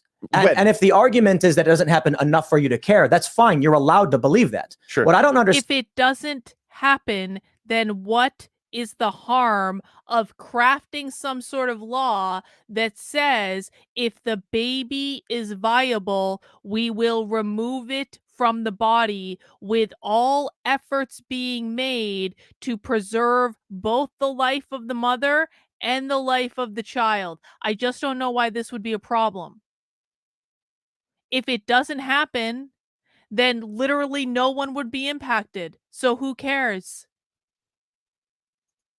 Is it seems like your position is a rather shocked position where you recognize there is something inherently wrong with taking the life of a baby that could survive on its own, but you're also taking the tribal position of women should be allowed to do it anyway. No. If you were to ask me, Tim, hey, Lance, do you think it's a good idea if this woman who's 9 months pregnant, suddenly she got bored with the pregnancy, she doesn't want to have it anymore, but the baby's viable? Do you think that's a good thing to do? I would be like, no, of course not. Then why should it be allowed? Because it's still her right. It's still her body. But bodily autonomy doesn't stop at my morality. Tim, it's not my choice. Right? It's not my, yes, but that's not my choice. Why kill it? Why kill it? That's her choice, not mine. No, why kill the baby? Choice. Ask her.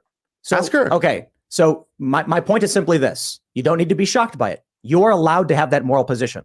I think most people in America would prescribe that to be, would ascribe evil to that. Sure. But that's the idea. You can ascribe evil to whatever you want. That's up to you. That's your choice. The idea that you would say doesn't mean that she should the woman wants the baby removed, and then in the process, instead of letting the baby live, remove it, but kill it. Right?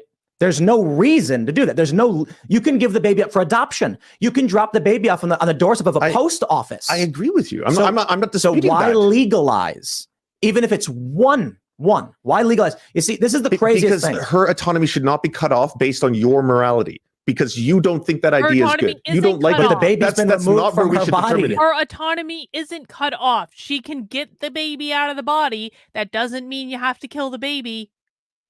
This guy is a moron. What the fuck? No, Smoony, Lance would not fit in with the socialists because Lance is not smart enough to hang with the socialists. This is an absurd argument. Well, that's if it was removed from her body and it was still viable, right? And that's where the baby guillotines come in, because I don't think this happens. I don't think women on the 9th month get abortions with viable living children and then be like, I don't want it, kill it. I don't think that happens. I mean, you don't have to think it happens, but statistically it does, because your entire argument is this only happens for reasons of the health of the mother or the health of the unborn child. I said. So you believe it I only said the happens because statistics show that at the 9th month, if a woman is going to have an abortion, it's typically because it's a medical complication that could either endanger her or the child's life. And what I'm saying is there are me- doctors who will justify that by saying the medical complication is she is depressed. That is literally one of the reasons given in surveys of women. And another reason that is given is that I know the man who I was going to be with. Okay, but Seamus, I got to stop you because this is a nebulous argument that doesn't get anywhere, and I can respect the point that. Hang on, I got a super chat coming in from Jen. Jen, thank you. Meanwhile, on the reverse, N Made exists. This world sucks. Yeah, well, they're also using Made in Canada now to like try to get homeless people apparently to commit suicide, which is really, really great. Well done, guys. Thank you, Jen. If you go to if you try and look this up, you're going to find left-wing sources and right-wing sources that will contradict each other. So my question is strictly on the legality of terminating the life of a child. I can sit here and pull up, oh, hey, here's one. Women abort Down syndrome babies late term rather frequently. I think that's wrong. I don't think that someone's life is forfeit because they have Down syndrome. But your argument is that they do. No, it's not. That's a strong. No.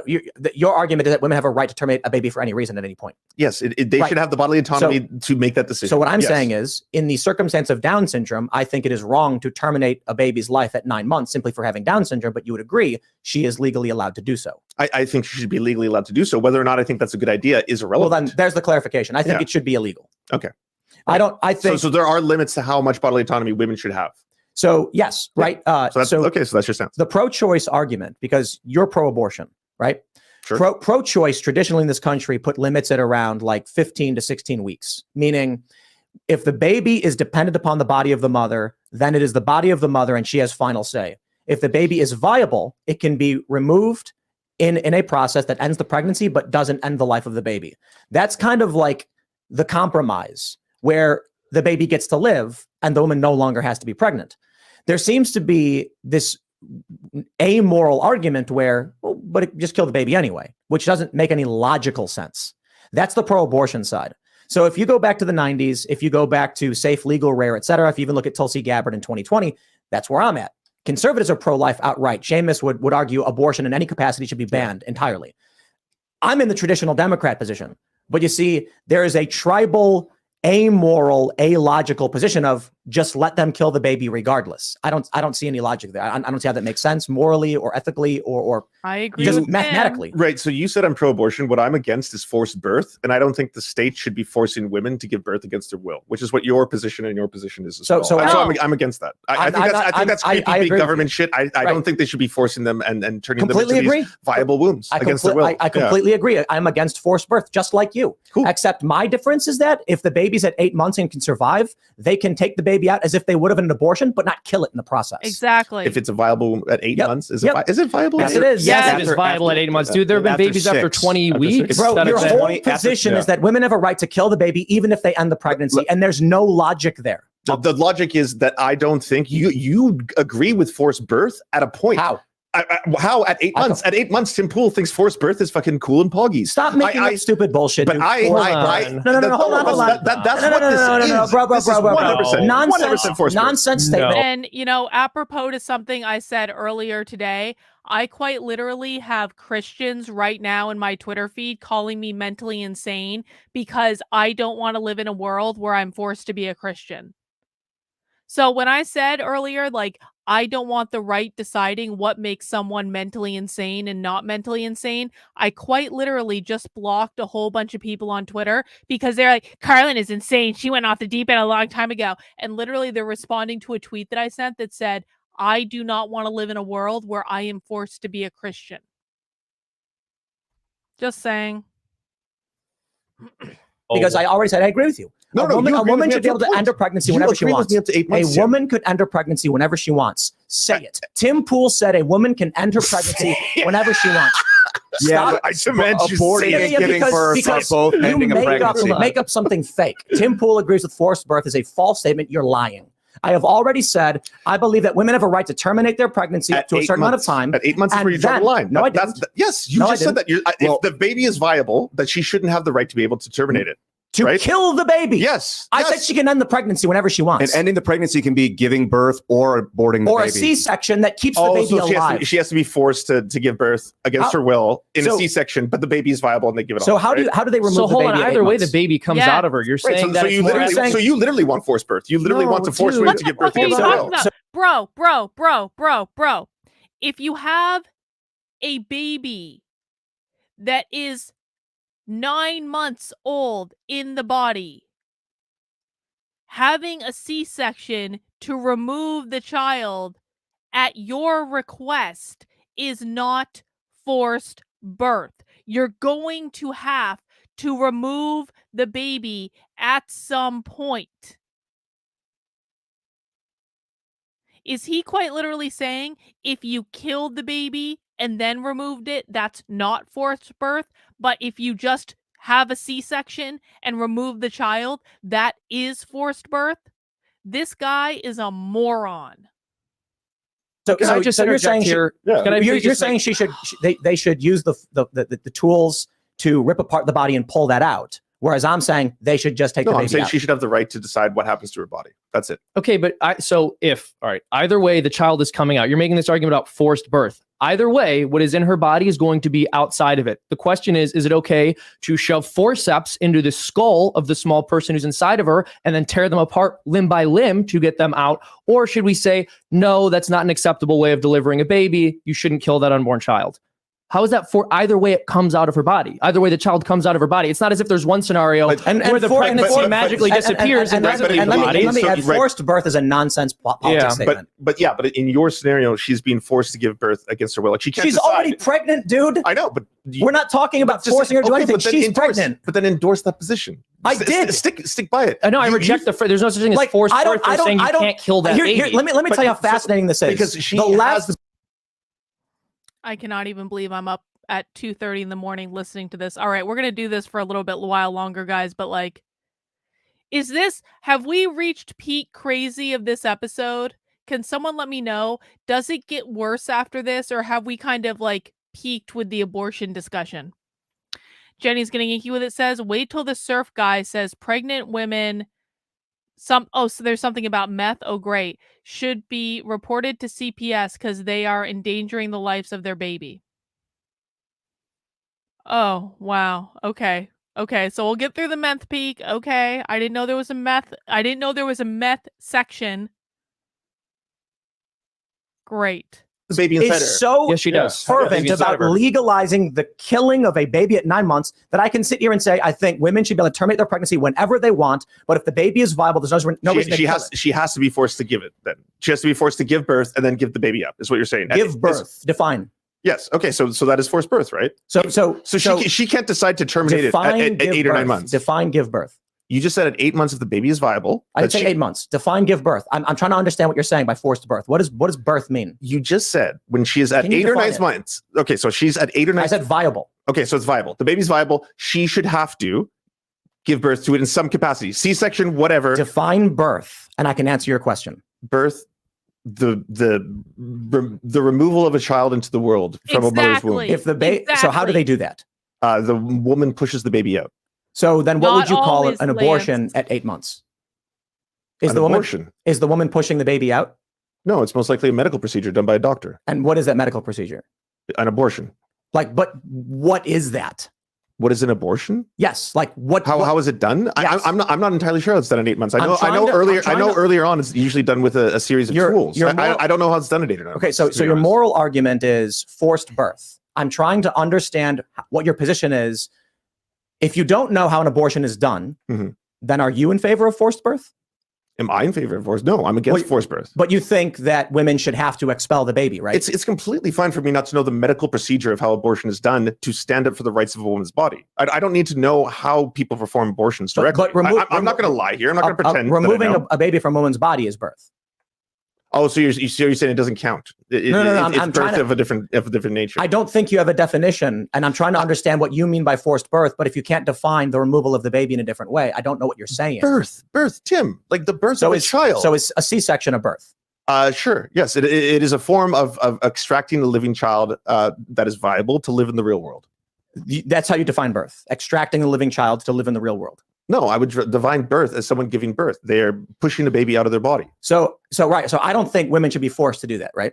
You don't think women should be forced to push babies out of their body? But the baby is in their body, so it's got to come out somehow. So you're going to take it out with a C-section? No, I don't know. Okay. But I'm trying to figure out what you mean by.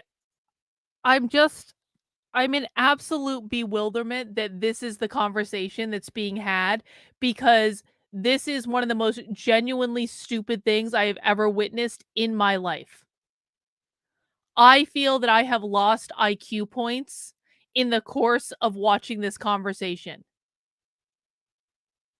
This is the type of shit that makes me hate every single content creator on the internet. It is content creators like this. Tim is actually, for as uppity and aggressive as Tim started out this stream, Tim is actually being so fucking patient in trying to walk him through this. Like, no, Lance, you don't understand. You're not tracking. Let's back up. Let's do it again. Let's go a little bit slower. Like, the fact that this guy is in a position to influence people is mind-bogglingly terrifying. I don't get it. Jen, thank you for the super chat. Do you know how vacuum works? Sorry, that was... Holy shit, Jen. Based Jen. Holy shit. Wow. Jen, I did not see that coming. I really didn't. All right. Let's keep going. Fine, whatever.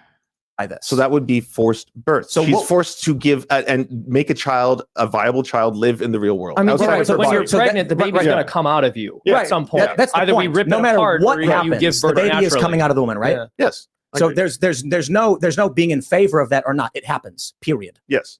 Okay. So what's your point? What's my point? Am I in favor of a natural process by which a woman has to have a baby removed from her, no matter what anyone says or does?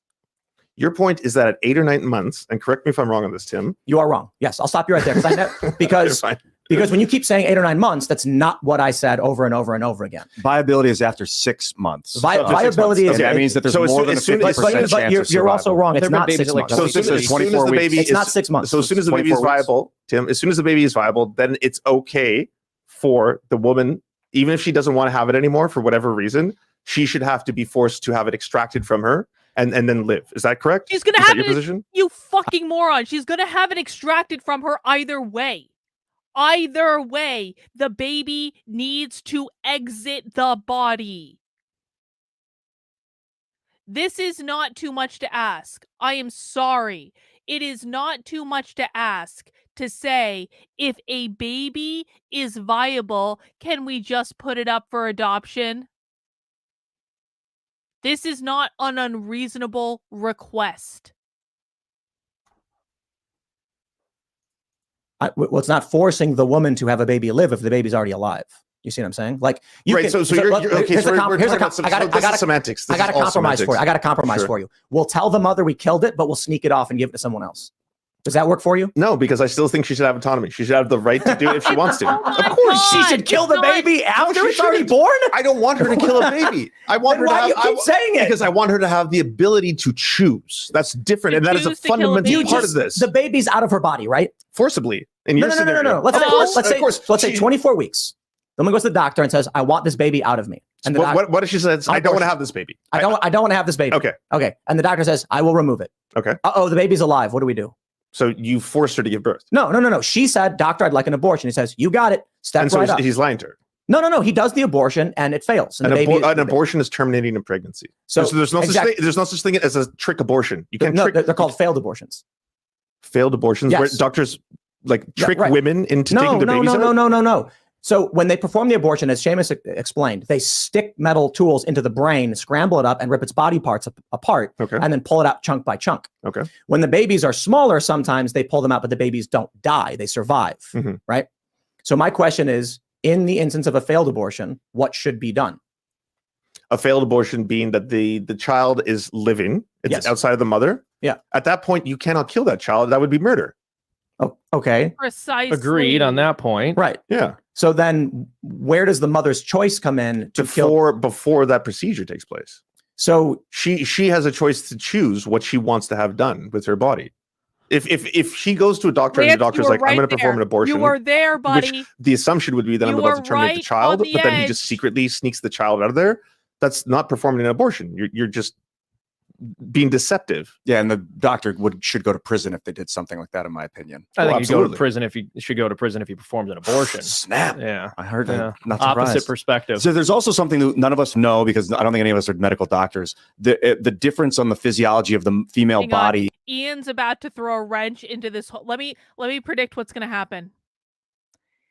It seems to me that Ian is about to throw a wrench in this entire scenario that is going to drag everyone in the conversation back to square one of the conversation. They just worked so hard.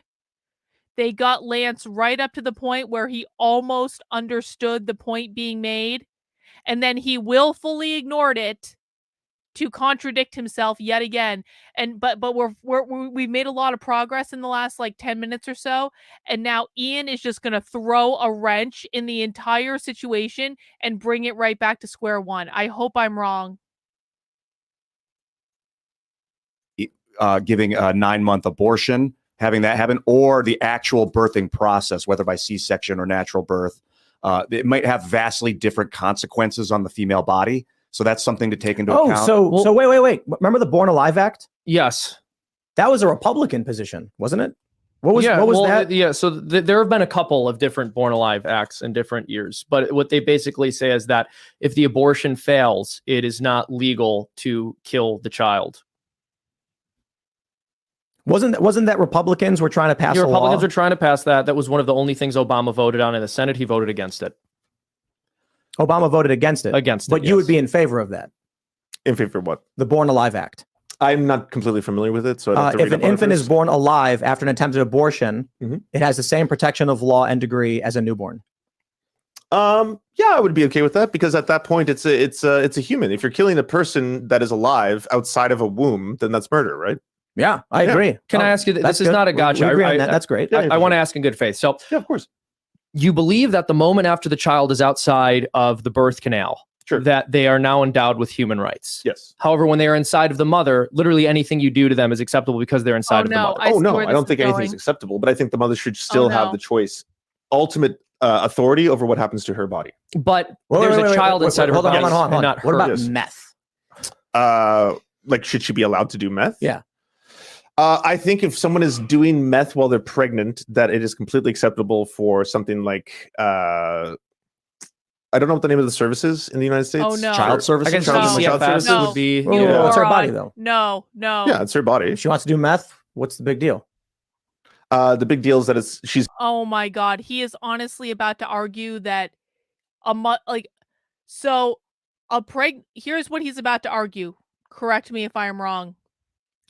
A pregnant woman can decide at 9 months to have an abortion, and instead of removing the perfectly healthy baby and allowing it to live by putting it up for adoption, the state is obligated to murder the child and drag it out of the body limb by limb when it could live on its own and not have to go home with the mother, but the mother is still allowed to decide to murder the baby and have it pulled out of the body limb by limb, and that's considered totally acceptable. But if the mother chooses to do meth, which F's up the child, that is unacceptable and should be reported to the state because the mother's action is harming the child. Are you for real? Do people when they go on he has enough experience of having like exposure to things, right? So I guess I don't understand, because like the question that's in my head right now is like, when people go on Timcast, is there some sort of like aura about being in this room that you turn stupid? Is he always this stupid? Does anyone know? Like, is there some sort of fucking Timcast spell that comes over you when you're on this show and you just can't hear yourself and you can't process like logic and reason when you're on this show? Is there something that happens? I don't get it.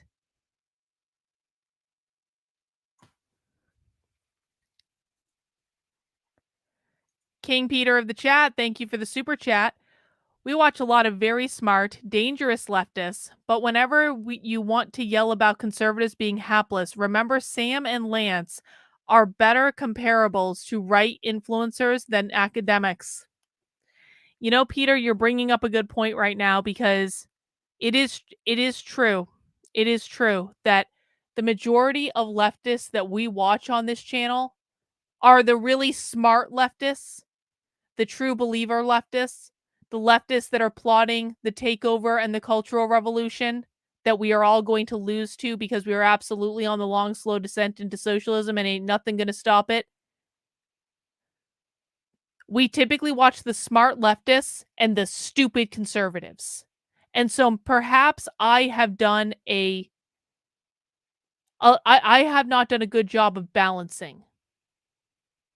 I'm going to think about that, Peter. You're not wrong. All right. Someone pray a rosary or something, please. He's intentionally trying to kill a child. Hold on there a minute. Yeah, and I see where we're going. I don't understand what you're saying. It's her body. It's her if body. She wants to do meth. What's the problem? Well, first off, doing meth is illegal, period. Doesn't matter if you're doing it with a child or without a child. Not in Oregon. Methyl and MDMA. It's a Maybe type it's of meth. alcohol. Wait, then. sorry, what? Not crystal meth. Crystal meth There's is legal in different Oregon? kinds of- it's not crystal. Hold on a second. Did I? MDMA is a kind of meth. Methylendaxy, methamphetamine is ecstasy. That's a kind of meth. There's also crystal meth, which is not legal. MDMA is legal in some places for therapy sessions. I don't know if it's legal for Yes, very it pregnant is. women. Okay, it is. Is it for pregnant women? I Oregon don't know. decriminalized possession in Oh, 2021. you're right. But I don't know if But I'm that's... just okay, dude. So like, decriminalizing possession is different than legalizing crystal meth. You know, those two things are completely different, right? What's the question of whether you can press charges? Hold on. Yeah. What? So when you decriminalize a small amount of drugs, that means if you're caught with that drugs by a cop, that means if you're arrested, you cannot be charged for 1 gram, 2 grams, whatever that's that what is. Legalizing is. No, this is decriminalization, not legalization. Oh my We never God, said bro. legalization. Legalization is a semantic term. It doesn't mean Bro. anything. Yes, it means Either that a substance There are reasons that you decriminalize rather than to legalize. The reason that you would that many people would prefer for drugs to be decriminalized is because you can possess them, you can sell them, you can do everything without paying the ridiculous amount of taxes that you have to pay when things are legalized and then come under the purview of the state. Has anyone... I, of course, would never get high on the internet or in life in general. I am completely sober. I would never do such a thing. But has anyone ever been to a dispensary? And has anyone ever looked at the amount of taxes that you pay when you buy weed at a dispensary? I of course have never looked at such a thing because I would never engage in that sort of behavior. But if I were to look at that sort of thing, the taxes that you pay at a dispensary is mind-bogglingly atrocious. And that is the difference between decriminalization and legalization. That is why a lot of people who are completely in favor of ending the drug war don't want things legalized. They do not want it legalized. They want it decriminalized. It means that there's no longer a prohibition on that product. Okay, so if a woman does meth, she's legally allowed to have it, right? Is she legally allowed to do it or possess it? I mean, what's the difference? Well, two very different things. You can be legally allowed to possess drugs and not be legally allowed to take drugs, for example. Alcohol. So she does alcohol. Can a woman chug a fifth of vodka while pregnant? Yeah, she can legally. But do you think she has a right to do so? I think she has a right to do. Yes, she has a right to do it. I don't agree with it. Okay. Yeah. And heroin? It's illegal. I don't think heroin's illegal. I think heroin actually was legalized. I think it's controlled, but I think that one specifically was oxycodone and other drugs. So she has a right to do it. Whether or not I agree with her doing it, that's completely different. I don't agree with a woman who would have an elective abortion at 9 months. I think that is like, why the fuck But would you have done that? But I think she has the right to do it, right? But do you think it's ethical that she like? I don't think it's legal ethical. No, of course not. Because some things are made legal that are unethical, in my opinion. True. And should those be made illegal? I mean, that's a very broad question, right? No, You're talking about a lot I'm of sorry. different things. Personal use of methamphetamine is allowed. It's a civil citation, like a traffic ticket, not a criminal citation. So allowed maybe is hyperbolic. It is a civil citation to be caught using methamphetamine in Oregon. You get a ticket for it, but no crime. So I just looked up the Born Alive Act, by the way. It says this bill is deliberately misleading and offensive to pregnant people and doctors and nurses who provide their care. It is another attempt by anti-abortion politicians. It's offensive to pregnant people. What website did he look that up on? If you're telling me that a bill is offensive to pregnant people, that is a left-wing activist website, whatever he's looking at right now. Spread misinformation as a means to get a warped political end, to ban safe and legal abortion. It's an entry point to try and make abortion illegal. Where did you read this? Okay, and what no, source is this hold on, from? no. I don't care. I mean, who cares about the Born Alive Act? The question was, if an abortion happens but the baby survives, can you kill it? And Lance already said no. So we're done with that. So he would, yeah, for sure. So any other political arguments, anyone left, right, or otherwise trying to change that? No, it's irrelevant. Once the baby's born, it's a baby.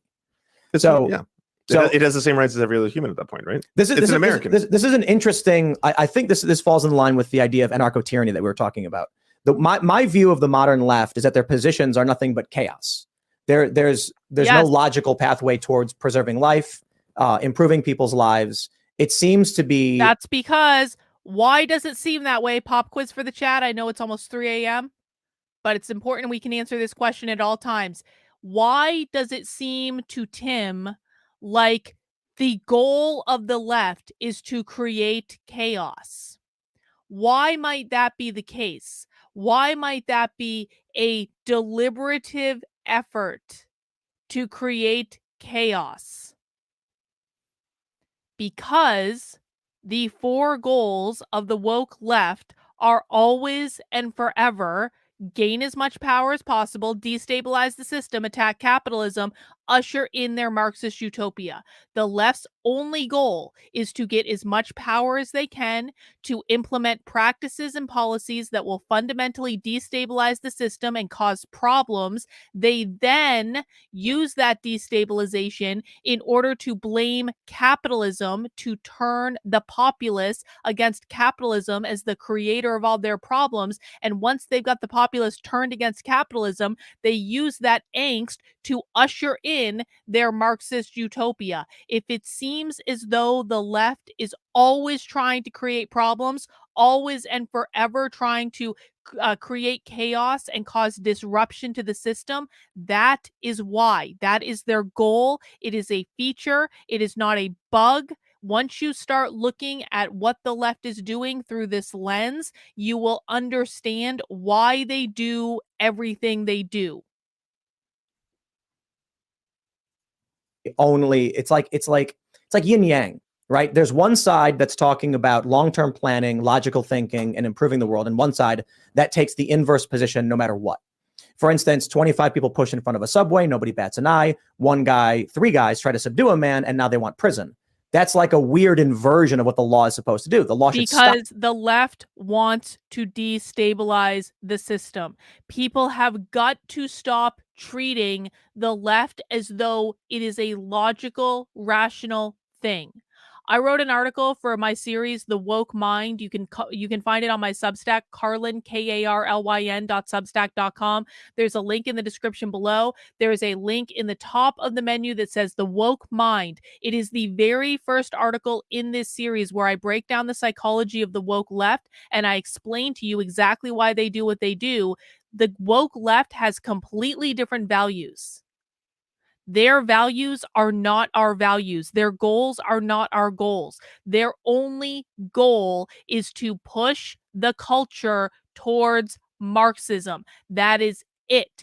Everything they do is underneath that goal. That means that logic is not their goal. Taking a principled position is not their goal. Creating a stable society is not their goal. None of those things are their goals. They do not value them. You will understand why the left does what it does when you understand that they have a completely different worldview than you do. They have completely different values than you do, and they are hyper focused on what they are trying to do. And they have literally erected an entire system that is designed to feed what they want to do, starting from the moment that you put your kids in public school when they are 4 years old in pre-kindergarten. That's when it starts. And they've been doing this for a long time. The goal is not to have a nice, peaceful, stable society in which everyone has everything they need and you can live with a family on a middle-class job. That is not the goal. The goal is not to end racism. The goal is not to create more fairness and justice. The goal is not for everyone to have health care. The goal is not for everyone's student loans to be paid off. All of these are simply tactics that they apply to gain as much power as possible, destabilize the system, attack capitalism, and usher in their Marxist utopia. Please memorize this. Please start looking at the world through this lens. Because we can go back and forth and back and forth and back and forth having these conversations all the time. Well, why does the left do this? I just don't understand. Why do they want fiery but mostly peaceful protests? Why are they saying that some things are insurrections and other things are not insurrections? Why are they fortifying elections? I just don't understand this at all. It's so crystal clear why they're doing it. It is crystal effing clear why they are doing it. Can we please stop having the conversation of, I just don't understand why this is happening? Because we've been having that conversation for a really effing long time and pointing out the hypocrisy and the ridiculousness of why they are doing what they are doing is not going to solve the problem. If pointing out the hypocrisy of the woke left would have solved the problem, then this problem would have been solved a long ass time ago. People need to start seeing them for what they are. They are Marxists who are pushing a Marxist agenda starting in elementary school. That is what they are. That is what they're doing. That is what they have been trained to do at every single level of their education. That is why the only thing that matters is the public schools. Everything else is a distraction. The public schools are the training ground for all of this. We know that. We have the curriculum. We know what the curriculum says. We know what the policies say. We know what professional development training the teachers are undergoing. Everything depends on the schools turning out these little Marxists running around, creating chaos. And what people are looking at is the chaos that they are creating. They are only paying attention to the chaos that they are creating, saying, why is this chaos happening? I just don't understand. Why is this chaos happening? I just don't understand. It's happening because this is the logical end result of the system that they designed, that they implemented for the specific and exclusive purpose of gaining as much power as possible, destabilizing the system, attacking capitalism, ushering in their Marxist utopia. Can we please stop being confused about this? Because it is crystal effing clear to anyone paying attention. Stop the people who are pushing people on the trains and protect the people on the train who are. I'm sorry, I missed a super chat from Jenny's getting inky with it. I had a good rant there. That felt really good. The left acts stupid because it destabilized the conversation, which gives them control of the convo to either get you unwittingly on their side or paint you as the enemy. That is exactly right, Jenny. They took control of the language, they control the media narrative, they control the talking points, and they will use, because those are all elements of gaining power. They gained power by gaining institutional power within the systems. They gained institutional power within the media. They gained institutional power within the news. And then they use that to make sure that their narratives and their talking points were pushed so that they could paint one side as the hero and the other side as the villain, because they're using their power to destabilize the system. Being victimized. But the left's position is the inverse of it, right? Are you asking me for like an affirmation of that? Because if you ask me, no, I'm just saying like that's my view. So when you say the left's idea are all chaos, I mean, if you really wanted to boil down what the left is fighting for, especially myself, it's expanding freedom. I believe in freedom. I love freedom. I'm sure everyone here likes freedom too, right? You're all about freedom. You got to how do you define freedom exactly? That's so a for great me, question. I believe in a democratic process where we don't have tyrants, we don't have dictators, we don't have kings or queens. We have the ability as a democracy to be able to vote for who we work for, or sorry, who our leaders are, right? Like we want to be able to vote for our president, our prime minister. I believe in that fundamentally.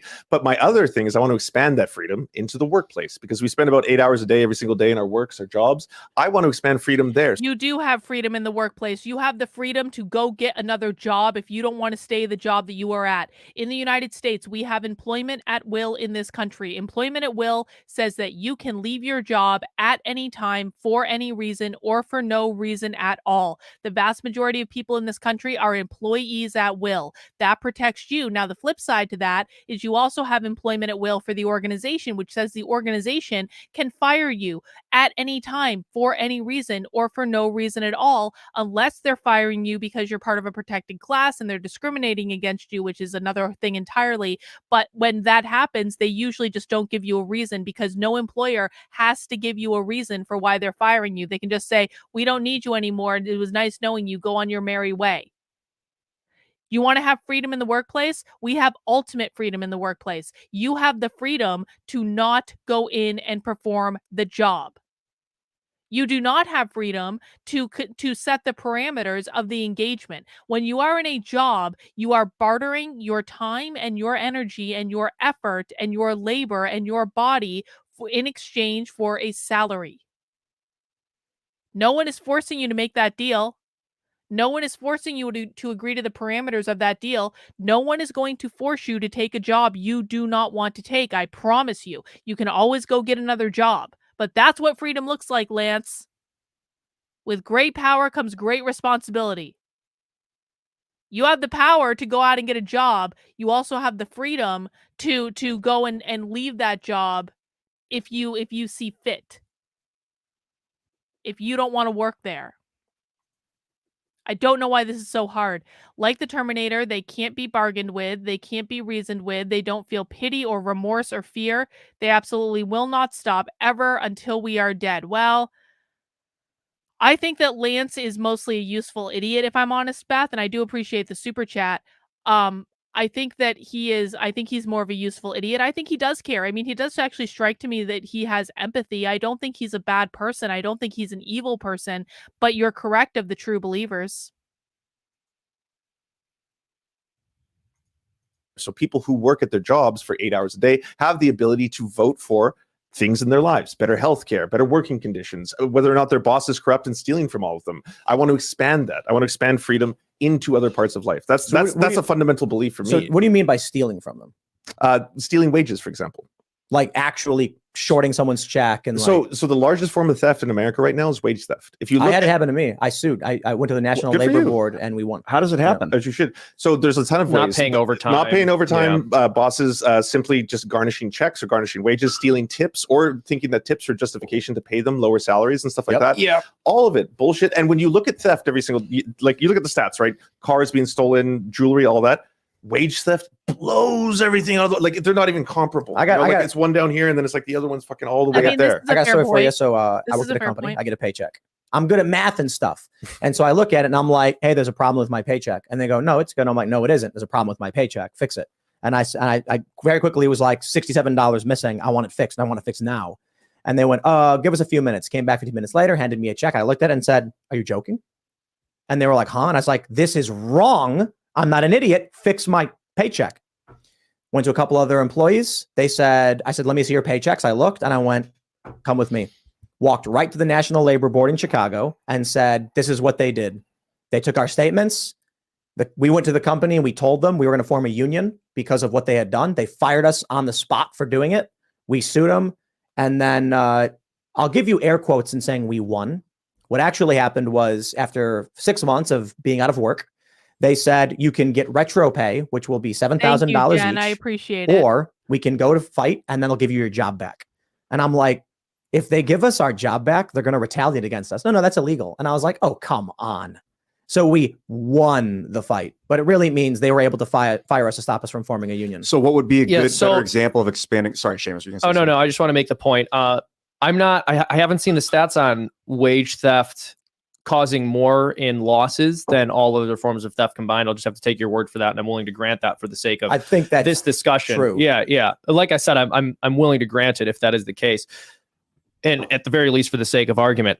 I certainly don't agree in involuntarily democratizing all workplaces. That's probably a much longer, interesting economic discussion. Happy to engage in it with you guys too. And I suspect we would all have different views on it. I don't know if you want to go to other issues or if you want to talk about that. I would like to talk about that. Budweiser. Yeah. You're going to move to Bud? I do want to talk about LGBTQ+. We got to do it. So here and Budweiser opens that door. Ladies and gentlemen, the Anheuser-Busch CEO has finally disavowed the Dylan Mulvaney ad. In private to investors, though he's not made a public statement, sales are down 26%. They're going to be giving out free cases of beer to distributors, and they've vowed to spend millions of dollars in marketing. But the boycott is particularly effective, I would say. And there's videos now coming out of people at sporting events where the Bud Light is just behind the counter totally full and everyone's buying other brands. So did Ian and Seamus both just leave at the same time? Yeah, I don't know where they went, but they ran just for both leave. So let's jump into this. What are your thoughts on the Budweiser thing? My thoughts are keep going. You're doing awesome. All of you. I mean this. To every single person protesting Bud Light, fuck yes. I am so here for this. It's fucking amazing. Right on. Yeah. Yeah, but Budweiser sucks. Anheuser-Busch sucks. It's a massive multinational corporation. They're super anti-LGBTQ+, so it's been beautiful to see. I love it. Oh, they donate so much to right-wing Republicans who push anti-LGBTQ laws. So Anheuser-Busch getting taken down. Oh, man. So what he's saying is, great job, conservatives. You just took down one of the organizations that's donating a metric F ton of money to your causes. I mean, he may be right about that. Who knows? I'm so here for it. Keep going. Me too. Absolutely. Yeah, they think that they can pay off Republicans, they can hire GOP aides, and that is going to be satisfactory for their customers who are upset with them as a brand. So clearly what we can see, where I think we agree, is that Anheuser-Busch is a faceless corporation with no real values that is willing to spit in the faces of the little guy if it earns them a profit. They're a trash company, and no guys, did we peak? Did we hit kind of like maximum stupid for this episode? I'm asking because it's 3 a.m. and I kind of want to go to bed. I feel like we did some good streaming tonight. I just feel like I'm done. I feel like I don't need to watch the Budweiser thing. I don't need to talk about Dylan Mulvaney again. I feel like I had a really good rant there about 5-10 minutes ago. And I feel like, I've probably peaked for this episode. Yeah. Okay. I think we can move on. All right. Excellent, guys. Well, that is going to wrap it up for Nitwit's two-parter for tonight. I hope you guys enjoyed it. And again, remember, guys, this is not a serious stream. Nitwits is never a serious stream. But what is a serious stream is Socialism Saturday. And today, because it is 3 a.m., so this will be at 6 p.m. in but 14 hours from now, we will be taking part in a 3-part class that will teach us how to become the very best comrades that we can be. I think this is going to be great. I think this is going to be a banner Socialism Saturday. If you have never watched Socialism with us before, you need to come to Socialism Saturday. All right? This will be the most dystopian thing you've seen all week. If you're a Tim Pool fan and you think that Tim has shown you the crazy shit that's going on in the world, oh, no. No. I am years ahead of where your favorite content creators are right now in terms of finding and sussing out real life dystopia that is happening in front of us right now. I will show you the craziest shit you've ever seen in your life. That's basically what I do on this channel. All right, guys, that's all I have for tonight. Mount that like button on the way out the door. Please make sure you are subscribed if you are not already. And I will see you guys for Socialism Saturday at 6 p.m. And we'll have some drinks and some laughs and learn how to be the very best comrade we can be. Take care, guys. Have a good night. We'll see you soon.